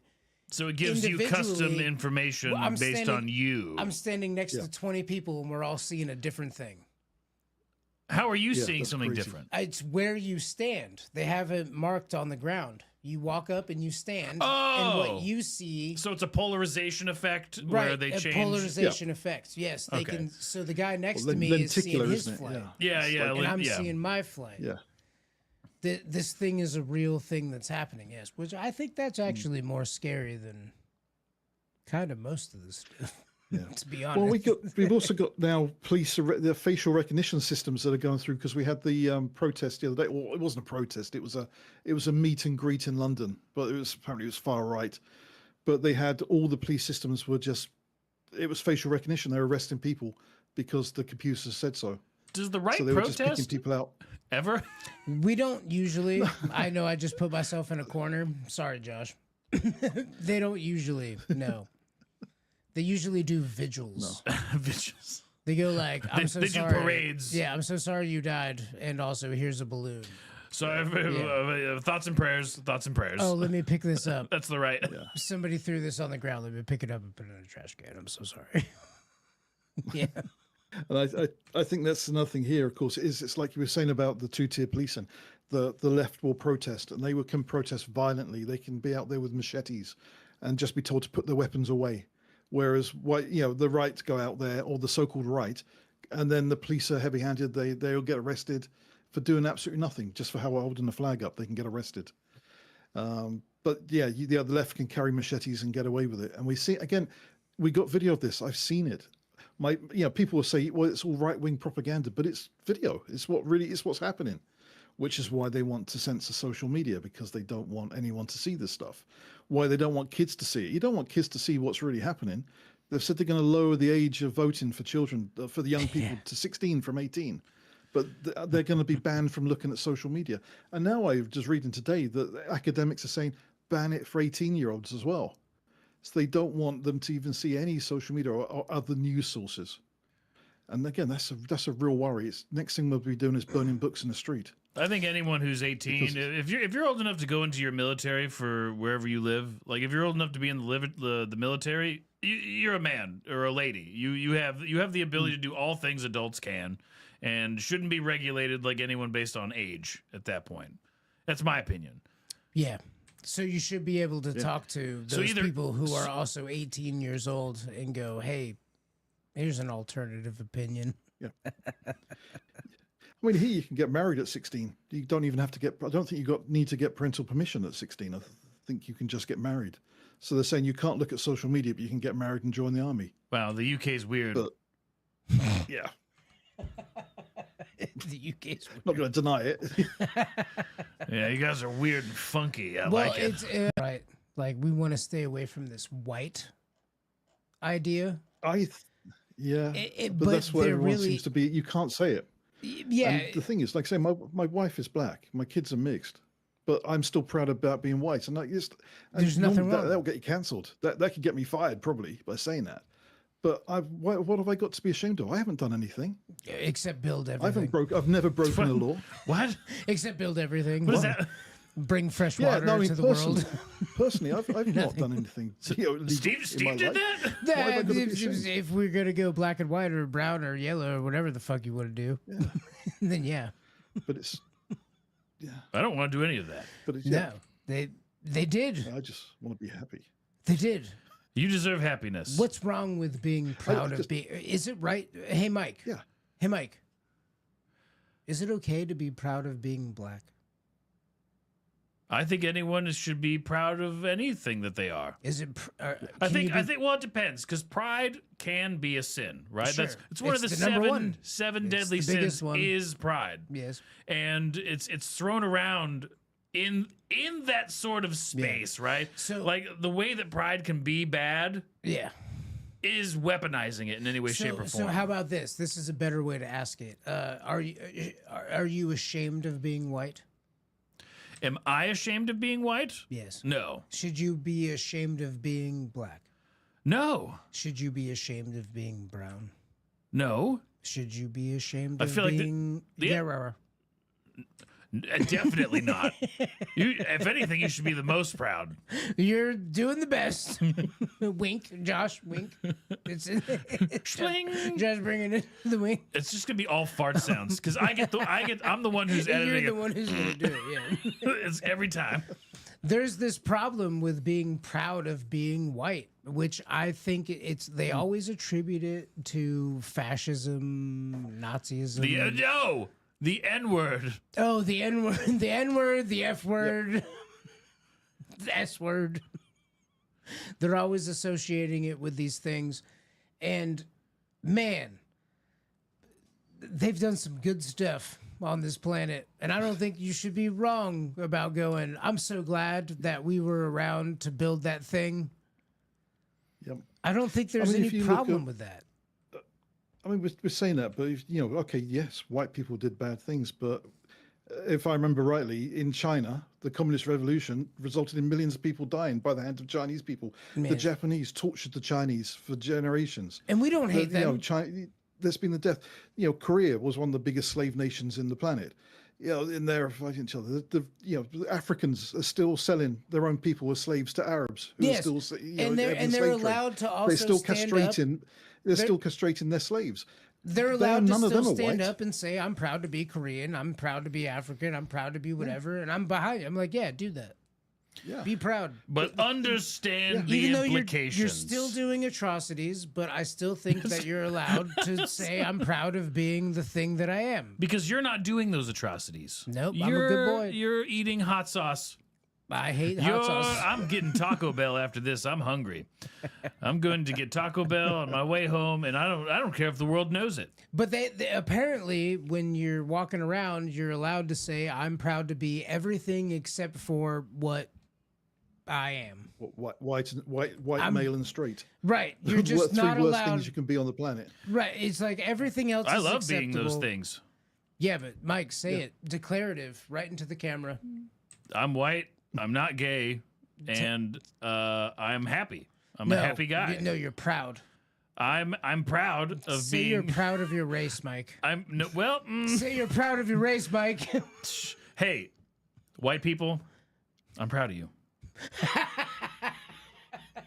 I'm Does a that count? proud white Englishman. I'm proud of you. Yep. I'm proud of you, I'm proud of you. especially for the white part. Well, no, it's just The thing is like when it comes to all the stuff about like, there was definitely a period of time where it got to the point where you were forced to sort of be ashamed of it. And I think with everything that's been happening lately over the last few years, it's getting more acceptable to be like, you know what? I'm fed up of being told this. And there are more people out there now saying, yep, I'm white, so what? I love it.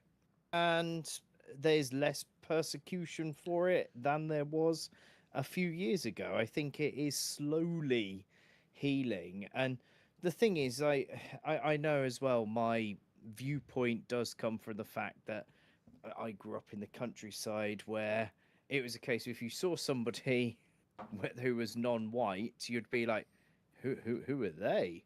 They're somebody a bit different. And then I now live in a town where it's a case you just walk down the street and go, okay, cool, there's loads of different people in the world. Isn't this a lovely thing to do? Because there's loads of different food. Look at that place that does this food, and that's why I love that's the bit of diversity I love is other people's food. I'm one of 7 white people that live on my street. out of 200 houses, I am one of like 7 white people.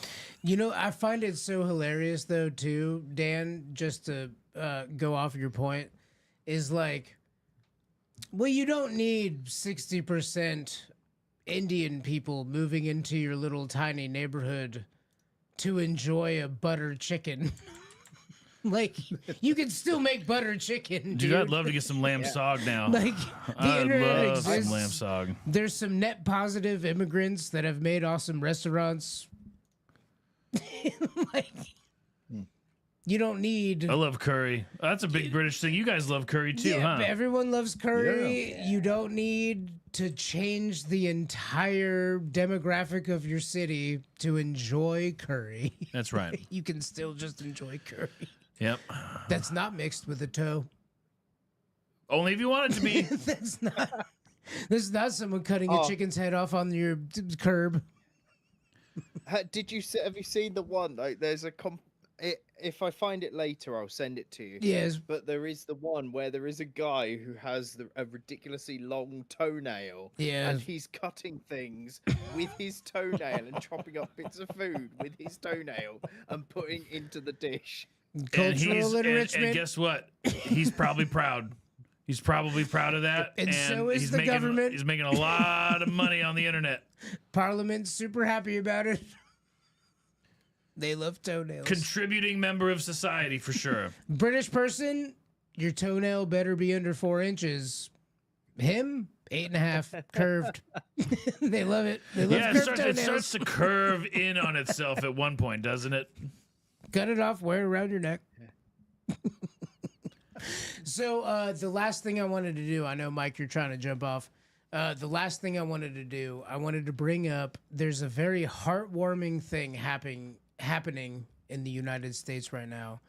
And our algorithms are getting full of Scots and English and Irish and Japanese and Australian. And these people are coming over here and going to our normal everyday stores, Mike.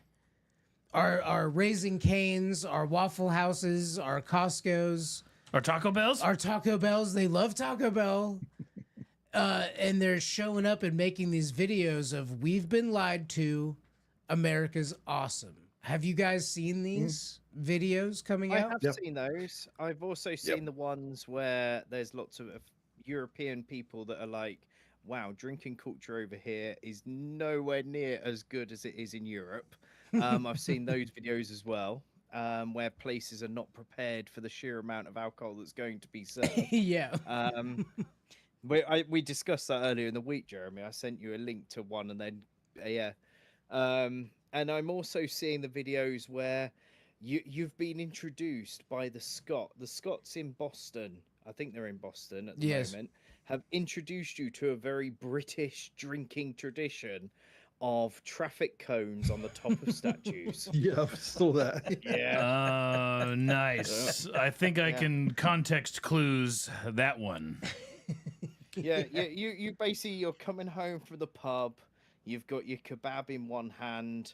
You're staggering home. You see a traffic cone. It must be picked up and put onto something high, whether it's a street sign, whether it's a statue. And it's very common to have them in the garden. I think I've got 2 in my garden, 2 traffic cones, which have been brought home with me. Oh, because I thought someone blessed you with them. I'm a wizard now.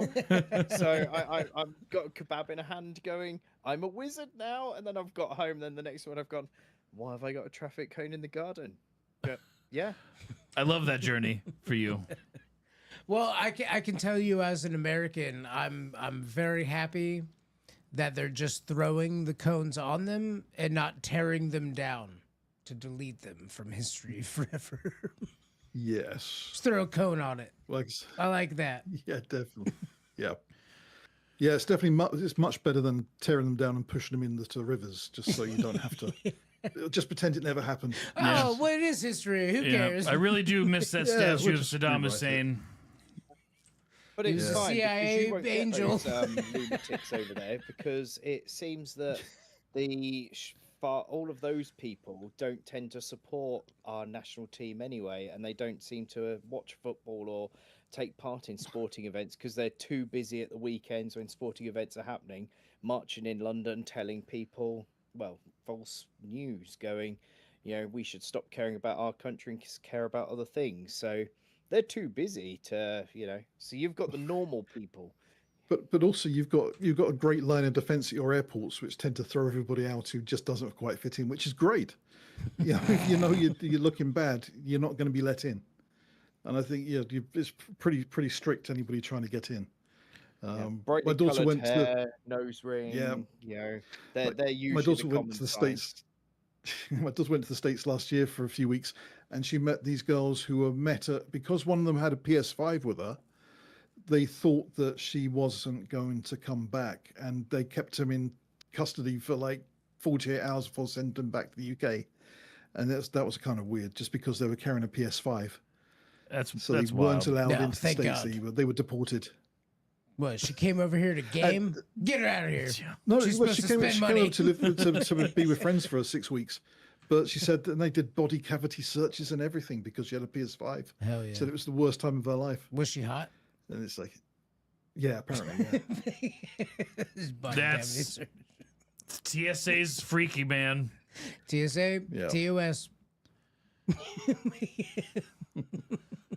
Anyway, we've been Michael and Jeremy Steal Your Podcast. We've had a lot of fun here today. A successful live show, Jeremy. Thank you, Boo Foons, for joining us today. We really appreciate you guys. Yeah. Thank you for having us here. Thank you for having us. We got some chats down there, Mike. Yes, Read Mr. Horsenberger. Nobody wants conditioner in the hole or needs. Well, Yeah. it might be skin Nobody needs sensitive. it, that's for sure. Yeah. All right. I don't know who. Somebody did say don't get conditioner in the hole. I'm not sure why anybody would want conditioner in the hole. What do you think, Dan? Well, in today's episode of Boo Foons Off the Case, you did ask everybody to give them your opinion on, give you their opinion of whether the chili on your private areas, whether it's a good feeling or a bad feeling, followed up with the having the the sauce, the mint shampoo, whether that tingle on your privates is a good tingle or a bad tingle. So that if it's somebody that's listened to today's episode of the podcast, they're informing you, Steve, what you have asked for is getting chili on your willy. Is that a good feeling or a bad feeling?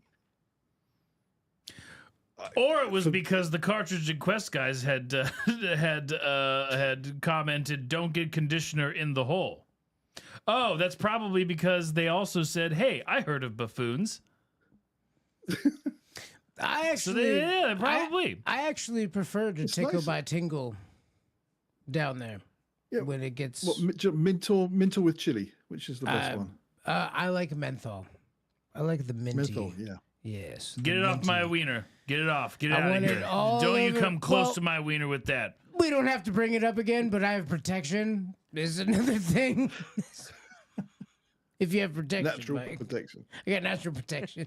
You have natural skin flap? I was never visited by a garmoil.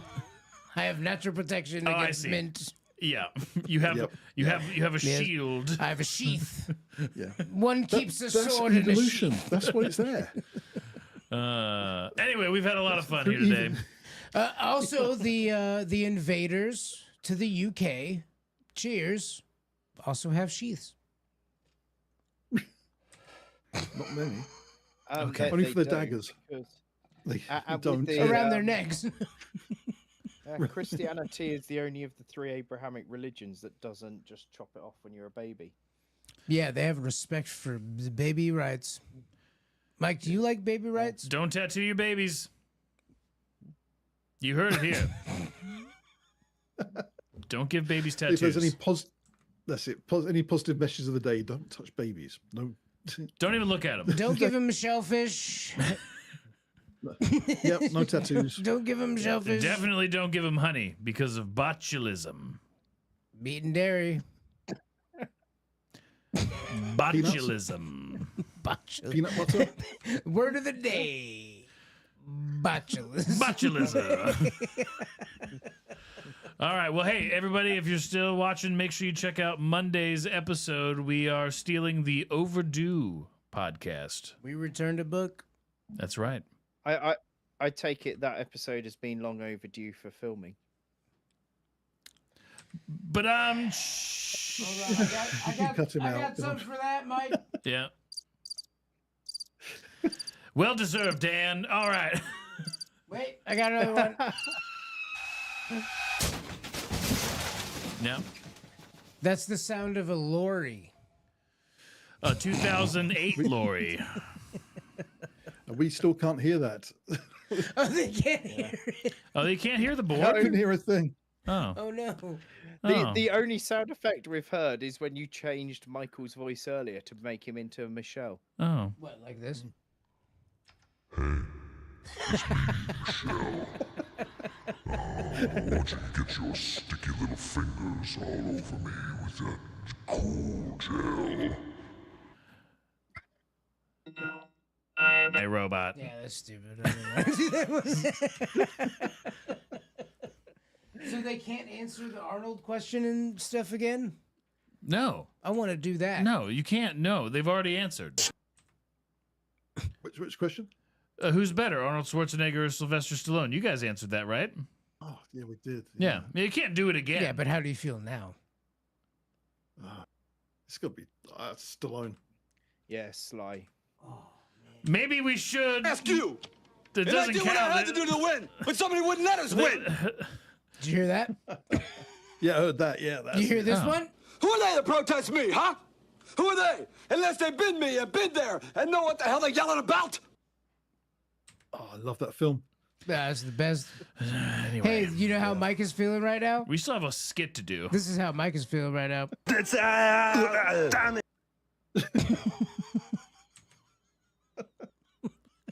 All right. He looks at. Yep. Okay.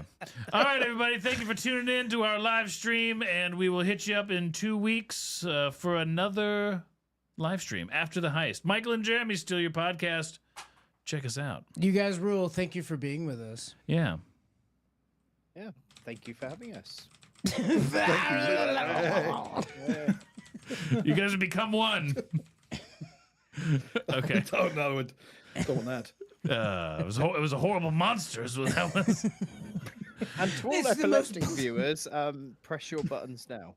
All right. It's the most polite monster I've ever seen. Mike, oh no. They're overcoming me with kindness. Okay.